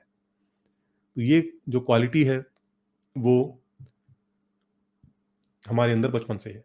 और बहुत सारे जो रिलीजन हैं, उनमें भी आप देखें जो उनकी फ़िलॉसफ़ी है, वहाँ भी जो है यही सेम चीज़ आपको देखने को मिलेगी। जैसे कि इस्लाम है, इस्लाम की जो फ़िलॉसफ़ी है वो ये कहती है कि ये जो पूरा जो संसार है, ये ह्यूमन हमारे लिए ही रचा गया है। ये हमारे फ़ायदे के लिए रचा गया है। मतलब इसका जो सोल पर्पस है वो सिर्फ़ यही है कि जो हमें किसी तरह से फ़ायदा पहुँचाया जा सके। और इसी तरह के, यहाँ तक कि रिलीजियस लोगों की बात करें, वो तो खैर ऐसी बात कर सकते हैं, लेकिन जो नॉन रिलीजियस लोग हैं, जो एथीस्ट लोग हैं, वो भी, हम भी कई बार ऐसी बातें कर जाते हैं। जैसे कि आप घर से गाड़ी लेके निकले, कहीं कहीं के लिए लेट हो रहे थे, आप गाड़ी लेके निकले, लेकिन गाड़ी पंचर हो गई। अब आप कहते हैं यार गाड़ी को भी आज ही पंचर होना था। मतलब गाड़ी को भी आप सोच रहे हैं कि गाड़ी शायद जानबूझ के पंचर हो गई कि यार इसको लेट करवाती हूँ। तो हम, क्योंकि हमारा दिमाग उसी तरह से काम करता है, हम जब बाद में सोचेंगे इसके बाद उसके बारे में तसल्ली से, तब हमें लगेगा कि हाँ यार ये हम ये चीज़ गलत कह रहे हैं, लेकिन उस समय हम नहीं सोच पाते। हम क्योंकि वो दिमाग में वो चीज़ें मौजूद हैं पहले से ही। एक एक्सपेरिमेंट हुआ था जिसको कि स्टैनली मिलीग्राम एक्सपेरिमेंट कहते हैं, और ये जो एक्सपेरिमेंट है ये ह्यूमन साइकोलॉजी के बारे में बहुत ही महत्वपूर्ण चीज़ें बताता है। 1961 में ये जो एक्सपेरिमेंट है वो कंडक्ट किया गया था, और ये एक्सपेरिमेंट एक जो चीज़ है जो कि बहुत महत्वपूर्ण है, वो ये बताता है कि हम लोग जो हैं वो अथॉरिटी के लिए जो रिस्पेक्ट है हमारे अंदर, वो बहुत ज़्यादा है। यानी अगर हम किसी फिगर को, ह्यूमन फिगर हो या वो सुपरनैचुरल फिगर हो, अगर हम उसको एक अथॉरिटी की तरह एक्सेप्ट कर लेते हैं एक बार, तो फिर ऑटोमेटिकली हमारे अंदर उसके लिए रिस्पेक्ट आ जाती है। और वो जो रिस्पेक्ट है उसकी वजह से, वो अथॉरिटी की तरफ से जो कमांड मिलती है, हम उसको फॉलो करने लगते हैं अगेंस्ट आवर ओन कॉन्शियस। अपने अपने जो अंदर से जो आवाज़ आ रही है उसके अगेंस्ट भी उसको हम फॉलो करने लगते हैं। और ये जो एक्सपेरिमेंट है वो यही बताता है। इस एक्सपेरिमेंट में बेसिकली हुआ क्या था कि यहाँ पर जो है आप देख रहे हैं 3 लोग हैं। इसमें जो सबसे नीचे की तरफ जो देख रहे हैं, जहाँ एल लिखा हुआ है वो लर्नर है, और जहाँ टी लिखा हुआ है वो टीचर है, और जहाँ ई लिखा हुआ है वो एक्चुअल में एग्जामिनर है। तो इस एक्सपेरिमेंट में क्या किया गया कि कुछ प्रतिभागियों को इसमें लिया गया, वो जो पार्टिसिपेंट थे, और उसमें उनको बोला गया कि भाई एक ये व्यक्ति है, हम ये एक्सपेरिमेंट कर रहे हैं कि किसी को चोट पहुंचाकर, किसी को दंड देकर क्या हम उसे कुछ सिखा सकते हैं। तो क्या उसको दंड देने से उसको सीखने की क्षमता में वृद्धि होती है या नहीं होती है। तो इस चीज़ को हम एक्सपेरिमेंट करें, तो इसके लिए उन्होंने उसको बोला कि आप एक काम करो कि आप इसे कुछ चीज़ें सीखने को दो, जैसे कुछ सवाल थे उसको सीखने थे, और उसके बाद आप इससे उसके पूछो कि उसने कितना सीखा, और यदि वो गलती करता है तो पहली गलती पर आपको ये दंड देना है, दूसरी गलती पर ये दंड देना है। तो हर बार जो, हर गलती के साथ जो दंड है उसकी जो इंटेंसिटी है वो बढ़ती जाती थी, जो पनिशमेंट है वो बढ़ता जाता था। तो जो एग्जामिनर था वो वहां पर एक अथॉरिटी की पोजीशन पर था, और जो टी है, जो टीचर है, वो उसको एज अथॉरिटी एक्सेप्ट करता था कि भाई ये जो बोल रहा है वो मेरे को करना है। तो ये जो बटन जब वो दबाते थे किसी उसको पनिश करने के लिए, तो उस बटन से क्या होता था कि वो आप देख रहे हैं कि जो एक वायर गया हुआ है, और जो चेयर है वो एक इलेक्ट्रिक चेयर है। तो जब भी वो बटन दबाएगा, जैसे फर्स्ट नंबर का बटन दबाएगा, तो उसे हल्का झटका लगेगा, और जैसे जैसे आगे के बटन दबाता जाएगा, जो बिजली का झटका है वो बढ़ता चला जाएगा। तो हर गलती, पहली गलती के साथ छोटा झटका, और दोबारा गलती करी तो फिर उससे बड़ा झटका। तो कई बार जब देखा गया कि जो सामने जो, जब लोग देखते थे कि यार जब झटका देता हूँ तो सामने जो पर्सन बैठा हुआ है उसको बहुत दर्द होता है, बहुत तड़पता है वो, तो फिर वो एग्जामिनर की तरफ देखता था कि भाई क्या करूँ, ये तो यार कष्ट हो रहा है इसको। तो वो कहता था कि नहीं नहीं कोई बात नहीं, आप करो, कंटिन्यू करो एक्सपेरिमेंट। तो हुआ ये, हमने देखा कि बावजूद इसके कि एक इंसान देख रहा था कि सामने जब भी मैं इस बटन को दबाता हूँ तो एक इंसान कितनी बुरी तरह तड़पता है, मेरे इस बटन को दबाने से उसको कितना कष्ट होता है, लेकिन बावजूद इसके एक अथॉरिटी जब उसके ऊपर मौजूद होती है तो वो इस काम को कर जाता है। उसको इसको करने में इमोरल महसूस नहीं होता उसको। उसकी जो अंदर की जो अंदरूनी जो मोरालिटी है, जो कि उसे जन्म के साथ मिली है, वो उसे रोकती नहीं, वो उसको कर देता है। सेम चीज रिलीजन के साथ भी होती है। रिलीजन में भी जो रिलीजियस फिगर्स हैं जो कि हमारे ऊपर बनाई जाती हैं, वो जो एक हमारे अंदर जो अंदरूनी जो एक कहें कि हमारे जो जन्म के साथ जो क्वालिटीज आती हैं, और ये जो क्वालिटीज हैं ये ऐसा नहीं कि केवल ह्यूमंस के साथ ही, ये एनिमल्स में भी होती हैं। एनिमल्स के अंदर भी सहानुभूति आप देख सकते हैं, दया देख सकते हैं, दुख समझने की भावना देख सकते हैं, सहयोग देख सकते हैं, क्षमा देख सकते हैं, विश्वास देख सकते हैं, परोपकार देख सकते हैं, या सेंस ऑफ जस्टिस। ये सारी चीजें भी जो हैं एनिमल्स के अंदर देखी गई हैं, ये सारी चीज़ें उनके अंदर भी मौजूद होती हैं। जो हमारे ह्यूमन्स हैं, ह्यूमन्स के अंदर तो और भी अच्छी तरह से मौजूद होती हैं। तो ये चीज़ें हमारे साथ ही आती हैं। मोरालिटी ऐसा नहीं है, मोरालिटी हाँ, कुछ चीज़ें जो हैं, जो कि हमारे सामाजिक नियम हैं, वो सब आकर हम समाज से सीखते हैं। लेकिन कुछ चीज़ें जो हैं, वो हमारे साथ ही आती हैं। लेकिन जब कोई अथॉरिटी हमारे ऊपर बन जाता है, तो हम इन चीज़ों से भी ऊपर चले जाते हैं। आप देखें कि जो जो आर्म्ड फोर्सेज़ होती हैं, जो सेना होती है, सेना के अंदर जो कमांड दी जाती है, उनको पता होता है कि मैं जब फायर करूँगा तो सामने कोई ना कोई मरने वाला है। लेकिन फिर भी वो फायर करते हैं, क्योंकि उसके ऊपर एक अथॉरिटी है। ठीक इसी तरह जो धार्मिक लोग हैं, वो भी जो जब उनके वो गॉड को एज़ अ अथॉरिटी एक्सेप्ट कर लेते हैं, तो वो जो उनकी जो इनर कॉन्शियस है, उसको भी सरपास कर जाते हैं, उनको उसको भी दरकिनार कर देते हैं वो। एक ये प्रोफ़ेसर हैं डॉक्टर पॉल ब्लूम। ये येल यूनिवर्सिटी में साइकोलॉजी के प्रोफ़ेसर हैं और इन्होंने भी एक स्टडी की है, और वो जो कि स्टडी हुई है 3 महीने के बच्चे पे। सोचो 3 महीने का कितना छोटा बच्चा होता है। और उन्होंने पाया है कि इवन इतने छोटे बच्चे में भी sense of right and wrong होता है। उसको भी अच्छे-बुरे का पता होता है, फेयर अनफेयर का पता होता है। और उन्होंने जो एक्सपेरिमेंट किया, उसमें उन्होंने क्या किया कि कुछ पपेट्स थीं, तो उसमें एक पपेट थी जो हेल्पफुल थी, जो कि दूसरी पपेट्स की हेल्प करती थी। और एक पपेट थी जो कि दूसरों को मारती थी या दूसरों की हेल्प नहीं करती थी, दूसरों का शोषण करती थी। तो उसके बाद उन्होंने ये पूरा जो पपेट शो जब बच्चों के सामने चलाया, तो उसके बाद जब उन्होंने उन पपेट्स को बच्चों के सामने रखा, तो ज़्यादातर बच्चों ने उसी पपेट को चुना जो कि हेल्पफुल थी। सो जो 3 महीने के बच्चों को भी पता था कि राइट रॉन्ग क्या है, फेयर अनफेयर क्या है, गुड बैड क्या है। तो ये सारी क्वालिटीज़ हमारे जन्म के साथ ही आती हैं। लेकिन अगर कोई अथॉरिटी हमें इन्फ्लुएंस करे, तो हम इमोरल चीज़ों को भी कर सकते हैं। और न केवल कर सकते हैं, बल्कि हमारे पास एक जस्टिफिकेशन भी होता है उनके लिए कि भई हमने जो करा है ये बिल्कुल फेयर है, इसमें कोई दिक्कत नहीं है। एक और चीज़ जो हमारे जन्म के साथ आती है वो है किनशिप। किनशिप मतलब कि हम एक जो हमारे नज़दीक होता है, जिसके साथ हम एक अपनी पहचान शेयर करते हैं, हम उसके साथ एक ऑटोमैटिक जुड़ाव महसूस करते हैं। जैसे सबसे पहला जुड़ाव माता-पिता, क्योंकि उन्होंने जन्म दिया है, भाई-बहन, अपने दोस्त, और थोड़ा-सा आगे बढ़ेंगे तो हो सकता है कि आप अपने मोहल्ले पड़ोस से ज़्यादा अ, म महसूस करें कि अगर आप सोचें कि अगर आप कहीं बाहर गए हुए हैं, किसी दूसरे देश में गए हुए हैं, वहाँ पर अगर आपको कोई भारतीय मिल जाता है, तो आप उससे अटैचमेंट फ़ील करने लगते हैं।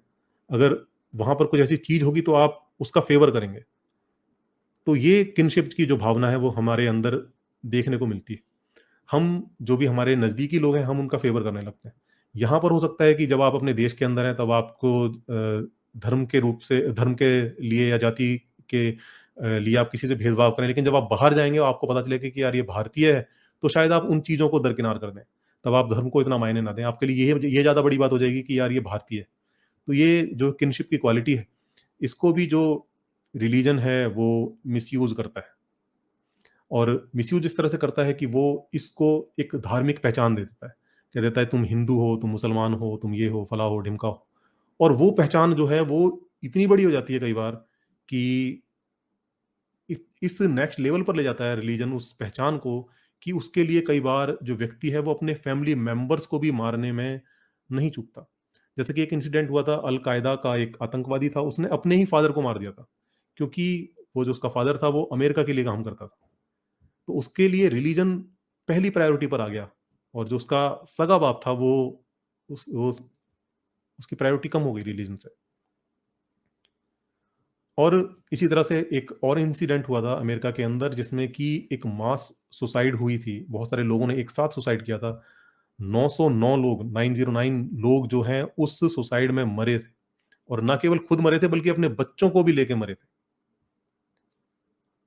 तो ये भी जो है रिलीजन आपसे करवा सकता है।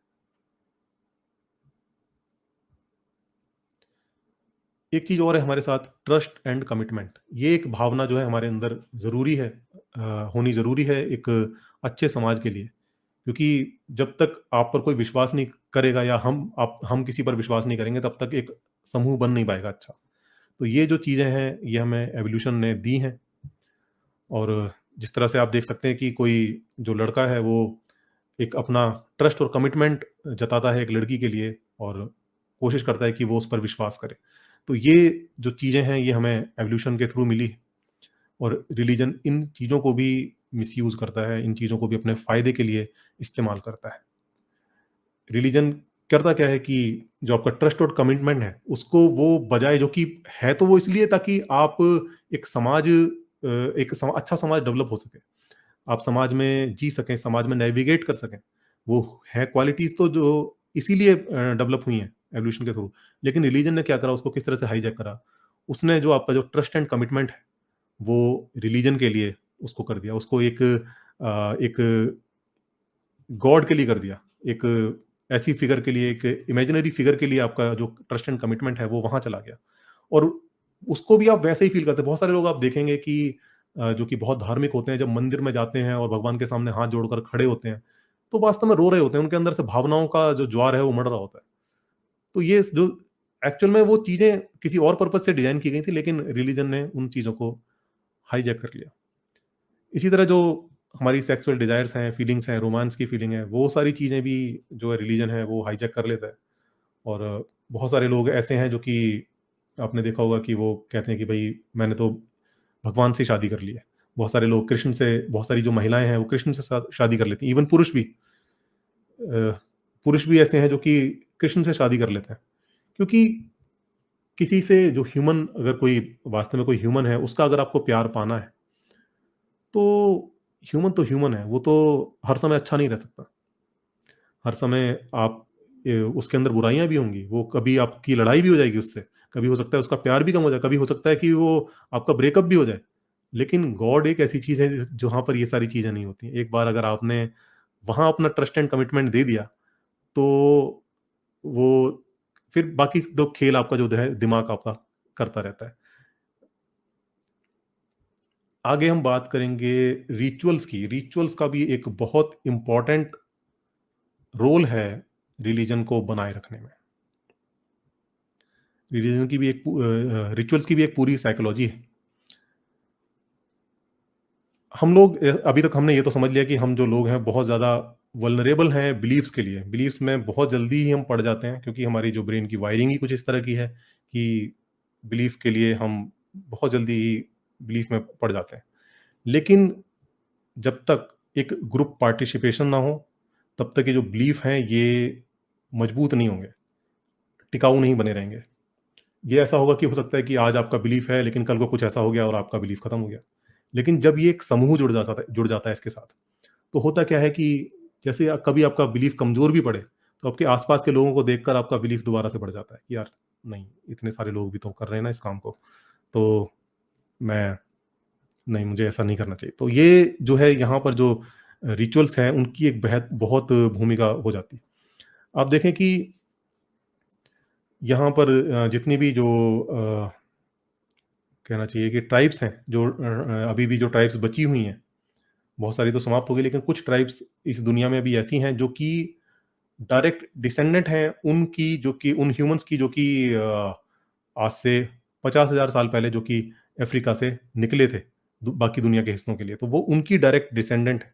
और जब हम उनको देखते हैं तो हमें पता चलता है कि उनके समाज में एक बहुत बड़ी भूमिका है इन रिचुअल्स की। उन रिचुअल्स में क्या होता है कि वहाँ पर डांस है, वहाँ पर म्यूज़िक है, और ढोल की थाप, ये सारी चीज़ें वहाँ पर आपको कॉमनली देखी जा सकती हैं, और वो सारे लोग समूह में इन सब चीज़ों को परफ़ॉर्म करते हैं। उसका क्या इफ़ेक्ट पड़ता है, उसकी क्या केमिस्ट्री है, तो उसके लिए मैं थोड़े से आपको ब्रेन के बारे में आपको बता देता हूँ। ब्रेन के जो न्यूरोट्रांसमीटर्स होते हैं, एक्चुअल में मतलब एक केमिकल ही होते हैं, और ये जो केमिकल्स होते हैं, ये कुछ चीज़ों को पैदा करते हैं, कुछ भावनाओं को पैदा करते हैं हमारे अंदर, जैसे कि सेरोटोनिन है, ये सेल्फ एस्टीम के लिए, जो हमारी जो सेल्फ एस्टीम है उसको बढ़ाता है। डोपामाइन है, ये एक तरह का रिवार्ड मैकेनिज़्म है, जो कि हमें बताता है कि जैसे कि जैसे हम किसी जानवर को ट्रीट करते हैं, जैसे ट्रेन करते हैं, जैसे किसी डॉग को हम ट्रेन कर रहे हैं, तो हम क्या करते हैं, जब वो कुछ ऐसा करता है जो कि हम एक्चुअल में चाहते हैं कि वो ऐसा करे, तो हम उसे कुछ रिवार्ड देते हैं। उसे कोई चॉकलेट देते हैं या कोई बिस्कुट उसे देते हैं। तो वो एक इसी तरह का रिवार्ड मैकेनिज़्म जो है डोपामाइन है, जब हम कुछ ऐसा करते हैं जो कि अ, हमारा ब्रेन इस तरह से वायर है उसे करने के लिए, और हमें उसको करके अच्छा लगता है। जो अच्छा अच्छा लगने की जो फीलिंग होती है, ये डोपामाइन से आती है। हम जब कुछ ऐसा काम कर, जैसे कि हम कोई बर्गर खाते हैं, कोई फास्ट फूड खाते हैं, तो हमें वो इतना अच्छा क्यों लगता है? क्योंकि डोपामाइन रिलीज होता है जब हम ऐसा कुछ खाते हैं, तो उसको खाने से डोपामाइन रिलीज होता है, और उसकी वजह से क्या होता है, हमें दोबारा उसे करने की इच्छा होती है। हम चाहते हैं कि दोबारा हम ऐसा करें। एड्रेनलिन भी एक न्यूरोट्रांसमीटर है। ये हमें फोकस करने में मदद करता है, अटेंशन में मदद करता है, और एक टेम्परेरी स्ट्रेंथ भी देता है। ये जब हम किसी खतरे को फ़ील करते हैं, जब हम किसी खतरे में होते हैं, हमें अपनी जान का खतरा होता है, या हम किसी ऐसी रिस्की जगह पर होते हैं, तो ऐसे में ये एड्रेनलिन जो है वो रिलीज़ होता है, और ये हमें फ़ोकस बढ़ाने में मदद करता है, अटेंशन बढ़ाने में मदद करता है, ताकि हम उस सिचुएशन को डील कर सकें, वहाँ से निकल सकें। और एक टेम्परेरी स्ट्रेंथ भी देता है, कि जो कि कई बार हम देखें कि जब कोई खतरा आता है, तो हम कुछ ऐसा कर जाते हैं जो कि नॉर्मली हम नहीं कर सकते। तो ये जो स्ट्रेंथ है वो यहाँ से आती है। और एक ऑक्सीटोसिन है, ये लव और अटैचमेंट पैदा करता है हमारे अंदर। जो मदर्स होती हैं, जब बच्चा पैदा होता है, तो उसके साथ ही बहुत सारा ऑक्सीटोसिन रिलीज़ होता है, और उसकी वजह से और भी बहुत सारी उनके अंदर चीज़ें होती हैं, जैसे कि उनकी ब्रेस्ट में दूध आ जाता है, और साथ ही जो बच्चे से एक अटैचमेंट पैदा होता है। जो जितने भी जो मैमल स्पीशीज़ हैं, आप देखेंगे कि वो सब अपने बच्चों से बहुत अटैच होती हैं, तो उसके पीछे जो ऑक्सीटोसिन है, उसका बहुत बड़ा रोल है। और बाकी भी जो अटैचमेंट हमें ऐसे लोग, जो बाकी लोगों से भी होता है, जो हमारे फैमिली मेंबर्स हैं या हमारे दोस्त हैं, वहाँ भी जो एक अटैचमेंट जो होता है, एक प्यार होता है, उसके लिए जो ऑक्सीटोसिन है, उसकी बहुत अच्छी भूमिका होती है। और फिर एंडोर्फिन्स हैं, जो कि एक तरह से पेन किलर्स हैं, जो कि जब हम कोई ऐसा काम कर देते हैं जो कि बहुत ज़्यादा हमें थका देता है, एग्ज़ॉस्ट कर देता है, तो वहाँ पर जो एंडोर्फिन्स हैं वो रिलीज़ होते हैं, और वो एक पेन किलर का काम करते हैं। तो अब इन सब का रिचुअल से क्या लेना-देना है? स्टडीज़ हैं, वो हमें बताती हैं कि ये जो इस तरह के जो रिचुअल्स होते हैं, वो इन सब न्यूरोट्रांसमीटर्स को स्टिमुलेट करते हैं, और इनका रिलीज़ होता है बहुत ज़्यादा मात्रा में, इनको बूस्ट करते हैं, और जिसकी वजह से हमें अच्छा भी लगता है, और हम उन रिचुअल से अटैच हो जाते हैं, और उन लोगों से भी अटैच हो जाते हैं जिनके साथ हम इस रिचुअल को कर रहे हैं, और साथ में उससे भी अटैच हो जाते हैं जिसके लिए हम कर रहे हैं। यानी किसी गॉड के लिए यदि हम कोई रिचुअल कर रहे हैं, तो हम ना केवल उस गॉड से ज़्यादा अटैच हो जाते हैं, बल्कि वो जो ग्रुप है जिसके साथ कर रहे हैं, उससे भी अटैच हो जाते हैं। और हमें अच्छा भी लगता है, क्योंकि ये सारी जो चीज़ें हैं, ये जो न्यूरो ट्रांसमीटर्स हैं, ये हमारे ब्रेन में रिलीज़ होते हैं। ये ना केवल हमें खुशी का एहसास देती हैं, बल्कि हमें एक स्ट्रेंथ का एहसास भी देती हैं, और एक बॉन्ड जो है वो एक ग्रुप के बीच में उसको मजबूत करती हैं। जो डिस्को और पब्स हैं, जहाँ पर कि बहुत लाउड म्यूज़िक होता है, ट्रांस म्यूज़िक होता है, और वहाँ पर हम तरह-तरह के नशों को लेकर और वहाँ पर झूमते हैं। तो उसके पीछे भी जो चीज़ है वो यही है। ये जो चीज़ें हैं वो हमें अच्छा फ़ील कराती हैं, हमें हमारे जो बॉन्ड है उसको मजबूत करती हैं। ड्रीम्स की भी एक बहुत बड़ी भूमिका है रिलीजन के पैदा होने में, और रिचुअल्स के पैदा होने में भी। ड्रीम्स, जैसा कि हम जानते हैं, हम सभी देखते हैं सपने, और इवन न केवल हम, बल्कि जानवर भी सपने देखते हैं। जानवरों में भी आप देखेंगे कि कभी आपने किसी कुत्ते को देखा हो, वो सोते-सोते कई बार पैर चलाने लगता है या मुँह चलाने लगता है। तो कहीं न कहीं कोई सपना देख रहा होता है। जो सपने होते हैं, वो उनके अंदर बहुत सारी चीज़ें जो हैं हमारे चल रही होती हैं, हम उनको देख रहे होते हैं। और कई बार सपनों में अक्सर ही हम ऐसे लोगों को देखते हैं जो कि अब दुनिया में नहीं रहे। हमारे एक ऐसे लोग जो कि हमारे परिवारजन थे, जो कि अब दुनिया में नहीं है, उनको भी सपने में देखते हैं। और वहाँ से एक चीज़ पैदा होती है, हमारे अंदर एक कल्पना पैदा होती है कि कहीं ऐसा तो नहीं कि ये जो हमारे जो परिजन हैं, क्योंकि जिनको भी हमने सपने में देखा, ये कहीं किसी और लोक में हों, और वहाँ से ही हमें गाइड कर रहे हैं। तो हमारे जो पूर्वज हैं, शायद उनके अंदर भी ये भावना कहीं न कहीं से आई होगी, ये उनके दिमाग से कहीं न उनके दिमाग में भी ये कहीं न कहीं से ये बात आई होगी, और क्योंकि सपने वो भी देखते थे। और वहाँ से जो है उनको लगा कि जो भी लोग मरते हैं, जो भी हमारे जो पूर्वज जो मरते हैं, वो एक्चुअल में मरने के बाद उनकी एक्जिस्टेंस खत्म नहीं होती, बल्कि वो किसी और लोक में ज़िंदा रहते हैं। और जब ऐसा हुआ, तो हमें ये भी इच्छा हुई कि हम किसी तरह से कोई ऐसा तरीका है जिसके ज़रिए हम उनसे कम्युनिकेट कर सकें? तो इन तरीकों के रूप में कई तरह के रिचुअल्स डेवलप हुए, और उन रिचुअल्स का जो मेन गोल है, वो है हैलुसिनेशन की स्टेट में पहुँचना। और उस स्टेट में पहुँचने के लिए कई तरह की चीज़ें की जाती हैं, जैसे कि फास्टिंग। जितने भी रिलीजन्स हैं, सब में किसी न किसी फ़ॉर्म में जो फास्टिंग है, वो मौजूद है। और उस फास्टिंग को पवित्र माना जाता है, उसे एक रिचुअल की तरह परफॉर्म किया जाता है। दूसरी चीज़ है म्यूज़िक, डांसिंग, रिदमिक एक्टिविटी, और ये जो सारी चीज़ें हैं, और उसमें भी जो है कई बार ये जो एक्टिविटीज़ हैं जो कि साथ में समूह में लोग नृत्य करते हैं, और ये काफ़ी लंबा चलता है और काफ़ी थका देने वाला होता है, और इसके साथ में कई बार लंबी चलने वाली जो एक्टिविटीज़ होती हैं जिसमें कि रात की नींद भी जो है आदमी ठीक से सो भी नहीं पाता, और उसके साथ में कई बार जो मादक पदार्थ होते हैं उनका सेवन भी चलता है, और ये सारी जो चीज़ें हैं वो हेलुसिनेशन की स्टेट में पहुंचा देती हैं हमको। और जब हम इस स्टेट में पहुंचते हैं तो हम उन चीज़ों को फ़ील कर पाते हैं, ऐसे अनुभव कर पाते हैं कि हम जैसे कि किसी सुपरनेचुरल बीइंग के साथ हम खड़े हों या उनको फ़ील कर रहे हों।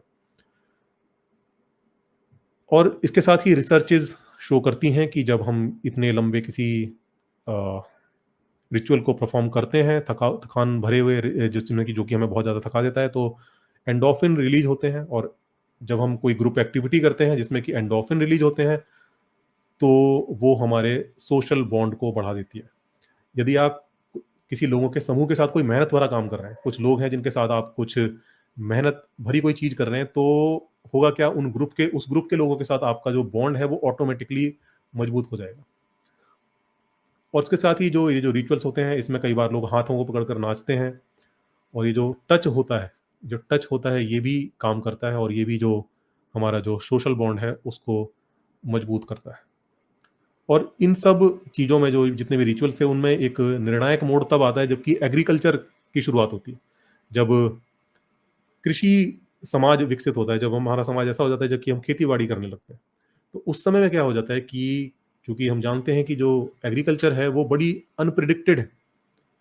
इवन आज भी हमारे पास इतने साधन हैं, लेकिन फिर भी बहुत सारी जो एक बड़ी भूमिका है वो नेचर की है।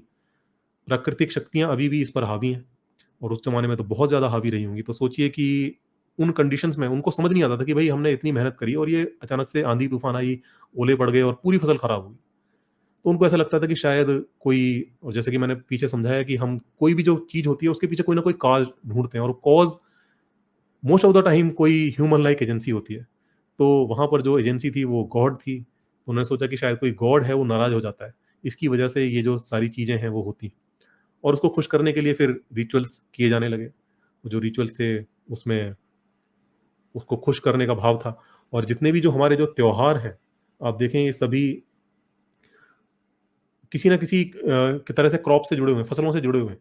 क्योंकि ये सब वहीं से चलकर यहाँ तक पहुँचे। और ये जब जब ये सब हुआ तो चूँकि वो एक बहुत इम्पोर्टेंट चीज़ थी, क्योंकि अगर आपने पूरे साल मेहनत करी हो और उसके बाद आपकी जो मेहनत है उस पर इतना बड़ा खतरा मंडरा रहा हो, इतनी ज़्यादा अनप्रेडिक्टेबिलिटी हो उस मेहनत का फल मिलने में, तो उसके साथ डर भी जो है उतना ही बड़ा हो जाता है। और जब डर बहुत बड़ा हो जाता है तो फिर हम सोचते हैं कि शायद कोई ऐसा बंदा हो, कोई ऐसा स्पेशलिस्ट हो जो कि जो रिचुअल्स हैं उनको बहुत ही कायदे से कर सके, ताकि ये जो नुकसान जो हमें झेलना पड़ा पड़ा था पिछली बार वो ना झेलना पड़े। और यहाँ से जो है प्रीस्ट का जन्म होता है। मतलब एक ऐसी प्रजाति जो कि खुद को स्पेशलिस्ट बताती है, कहती है कि भाई हम स्पेशलिस्ट हैं इस चीज़ के, हम बताएँगे रिचुअल्स कैसे करने हैं। यहाँ से जो है ये प्रीस्ट का जन्म होता है, और ये जो पुजारी हैं और ये रिचुअल्स को कराने वाले जो स्पेशलिस्ट हैं, ये सब पैदा हो जाते हैं। और वो कहते हैं कि वो फिर साथ में ये भी क्लेम करते हैं कि भाई हम उस जो गॉड लाइक एजेंसी है उससे हम किसी तरह से कम्युनिकेट भी कर सकते हैं। रिलीजन में जो हम रिचुअल्स करते हैं वो एक तरह से ओसीडी को भी पैदा करते हैं। ओसीडी होती है ऑब्सेसिव कंपल्सिव डिसऑर्डर, यानी एक ऐसी बीमारी जिसमें कि हम किसी एक चीज़ को बार-बार करना चाहते हैं। हमें बार-बार उसे करने के लिए हम मतलब हमारा मन करता है, हम सहन नहीं कर पाते, हम खुद को रोक नहीं पाते उसे करने से। जैसे कुछ लोग होते हैं उनको बहुत ज़्यादा हाथ धोने की आदत होती है, उनको लगता है कि उनके हाथ गंदे बने हुए हैं, वो बार-बार हाथ को ही साफ करते रहते हैं। कुछ लोगों को साफ-सफाई की सनक होती है, वो हर जगह अपने घर में पता है घर पूरी अच्छी तरह साफ है, लेकिन फिर भी जो उनका जो सफाई है करे बिना उनका मन नहीं मानता। तो जो रिलीजन है वो भी एक तरह की एक ओसीडी पैदा करता है, जो रिचुअल्स हैं वो एक तरह की ओसीडी का ही टाइप बन जाते हैं, क्योंकि जब तक हम उनको कर ना लें, हमें चैन नहीं मिलता। हमारे मन में ये शंका बनी ही रहती है, अगर हमने इसको नहीं किया, तो कहीं कुछ अनहोनी हो जाएगी। और कुछ खिलाड़ी हैं, आपने देखा होगा कि वो भी कुछ टोने कुछ ऐसे टोटके करते हैं, जब आपने पता है बहुत अच्छे खिलाड़ी हैं, लेकिन फिर भी कुछ ऐसे टोटके अपने साथ में करते हैं, ताकि उन्हें ये विश्वास हो जाए कि हाँ, सब कुछ ठीक होगा। तो ये एक तरह की ओसीडी है जो कि रिलीजन पैदा करता है, कि कुछ ऐसा रिचुअल करना, कुछ ऐसी चीज़ करनी, कुछ ऐसा टोटका करना जिसको करे बिना आपको चैन नहीं पड़ता, जिसको करके आप ही उसको करने के बाद ही आप एश्योर हो पाते हो कि हाँ, सब ठीक होगा। और आज हम जानते हैं कि हमारे जो ब्रेन है, आज की जो स्टडीज़ हैं, ब्रेन की स्टडीज़ हमें बताती हैं कि हमारे ब्रेन में एक प्रिकॉशनरी विजिलेंस सिस्टम है जो कि इन सब बिहेवियर को ट्रिगर करता है, जो रिपिटेटिव जो एक्शन होते हैं उनको ट्रिगर करता है।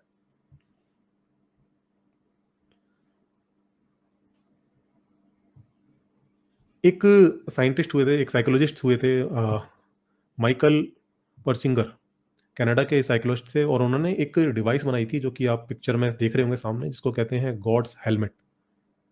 इसको गॉड्स हेलमेट क्यों कहते हैं, उसका एक बड़ा ही मज़ेदार रीज़न है, क्योंकि इसमें क्या करते थे वो लोग कि एक व्यक्ति को लेते थे, एक सब्जेक्ट को लेते थे और उसको एक ऐसी जगह पर रखते थे, जहाँ पर कि उसके भी विजुअल्स और जितने भी जो मतलब आँखों से देखने वाली जितने भी सिग्नल हैं, उनको ब्लॉक कर देते थे, और जो कानों से सुनने वाली जो भी सेंसरी इनपुट्स हैं, उनको ब्लॉक कर देते थे। यानी ना तो वो कानों से कुछ सुन सकता था, ना ही आँखों से कुछ देख सकता था।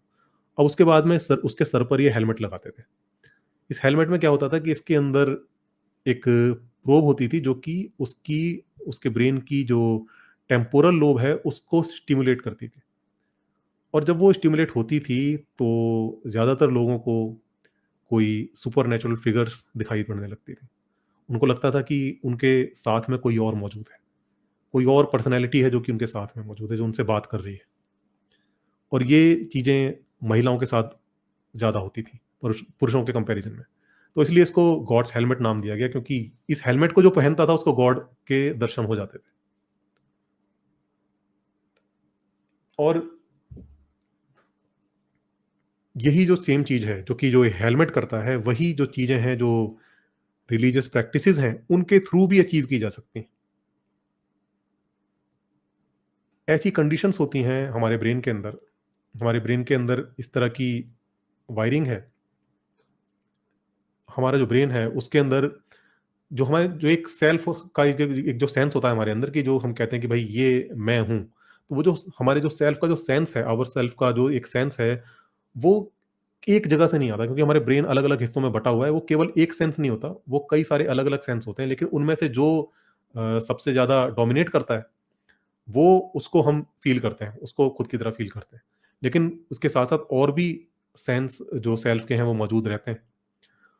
और कई बार ऐसा होता है कि जब आप बहुत ज़्यादा थके हुए हों, या किसी कोई लंबी प्रैक्टिस आपने करी हो, कोई आप बहुत लंबा मेडिटेशन करा हो, कुछ ऐसी थका देने वाला काम करा हो, तो कई बार वो जो सेल्फ का जो परसेप्शन है वो अ, गड़बड़ हो जाता है, और उसकी वजह से कई बार हमें दूसरे सेल्फ की प्रेजेंस फील होने लगती है। कई बार जो लोग कहते हैं ना कि भाई मैं लेटा हुआ था और मुझे सामने ऐसे दिखाई दिया, मुझे ऐसा लगा कि मेरे पास में कोई है। कुछ लोग भूतों का दावा करते हैं, कुछ कहते हैं कि भई मेरे बगल में कोई सो रहा था और मुझे ऐसा वो सारा फ़ील इसी वजह से होता है, क्योंकि ये जो आपका जो ब्रेन है वो इस तरह से उन चीज़ों को पैदा करता है। और ये एक बहुत ही अच्छा डॉक्यूमेंटेड फैक्ट है कि अगर जो टेम्पोरल लोब होती है, उनकी उसमें कई बार लोगों के एपिलेप्सी का शिकार होता है, टेम्पोरल लोब की एपिलेप्सी का शिकार जो लोग होते हैं, वो बहुत ही इंटेंस रिलीजियस एक्सपीरियंस को फ़ील करते हैं। बहुत से ऐसे लोग जो कि इस बीमारी का शिकार होते हैं, वो ऐसा फ़ील करते हैं कि कोई रिलीजियस फ़िगर्स जो हैं उनके आस-पास घूम रही हैं और उनको गाइड कर रही हैं। इस तरह की चीज़ें वो बताते हैं, और जब ये बताते हैं उनको देखा जाता है, जाँच की जाती है, तो उनके अंदर ये वाली समस्या पाई जाती है। और इसको देखते हुए ऐसा लगता है कि बहुत संभव है कि जितने भी जो हमारे रिलीजियस फ़िगर्स हैं और जो प्रॉफ़िट्स हैं, जो कि ऐसा दावा करते थे कि भई ईश्वर उनके पास संदेश भिजवाता है, या वो ईश्वर से डायरेक्ट उनका कनेक्शन है, या कोई फरिश्ते वगैरह आते हैं उनके पास संदेश वगैरह लेकर। हो सकता है कहीं न कहीं वो भी इस टेम्परल लोब की एपिलेप्सी का शिकार हो। ऐसा बिल्कुल पॉसिबल है।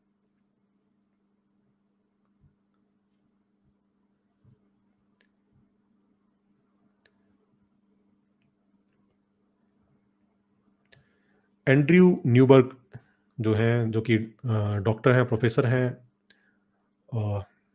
यूनिवर्सिटी में, उन्होंने ये पाया कि जो हमारा जो ब्रेन है, इसमें जो फ्रंटल लोब है, आप देख रहे हैं जो आगे वाला जो हिस्सा है, जो पिंक कलर का हिस्सा जो है, उसमें अगर एक्टिविटी ज़्यादा हो और जो पैराइटल लोब है, उसके पीछे येलो वाला जो हिस्सा है, वहाँ पर कम एक्टिविटी हो, तो जो हमारा सेल्फ का जो भाव है, वो कमज़ोर पड़ने लगता है।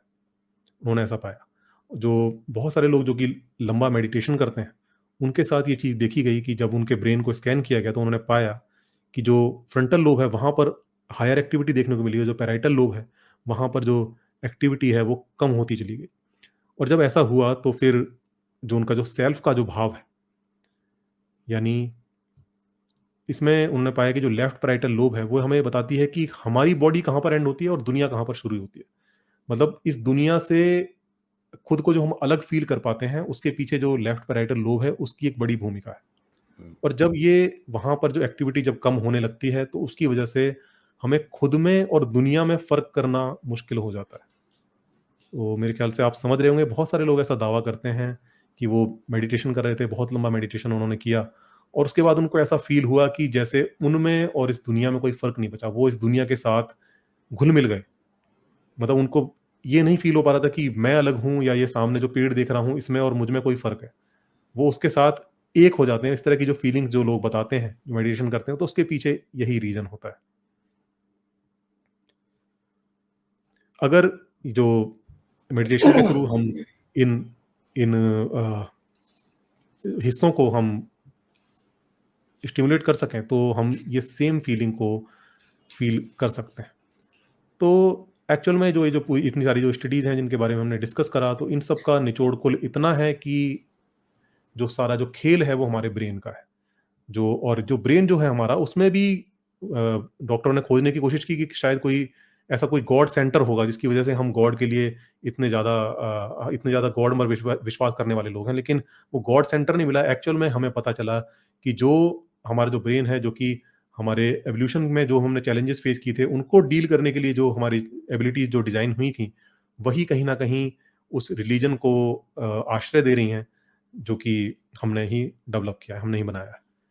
तो ये है, ये पूरा जो प्रेज़ेंटेशन है आज, इसमें यही सारी चीज़ें हमने समझी, किस तरह से ब्रेन हमारे साथ खेल करता है और उसकी वजह से हम रिलीजन के आसान शिकार हो जाते हैं।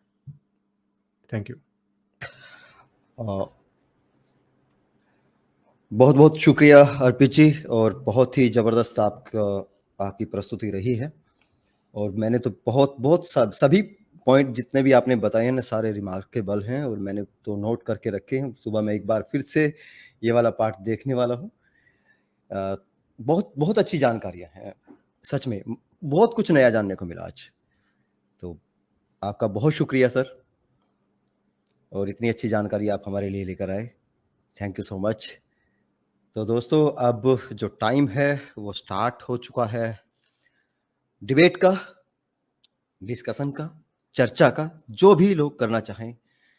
हमारे सनातनी भाई हैं और एक रोहन शर्मा, बहुत यार आप कितना परेशान हो रहे हैं। अभी टाइम हो गया ना, अभी मैं लिंक शेयर कर रहा हूँ। तो दोस्तों इन्हें आने दीजिए, ज़रा इनका ज्ञान देखते हैं। मैं लिंक शेयर कर रहा हूँ और आप जुड़े शर्मा जी, देखते हैं। दोस्तों शेयर कर दीजिए, लाइक कर दीजिए।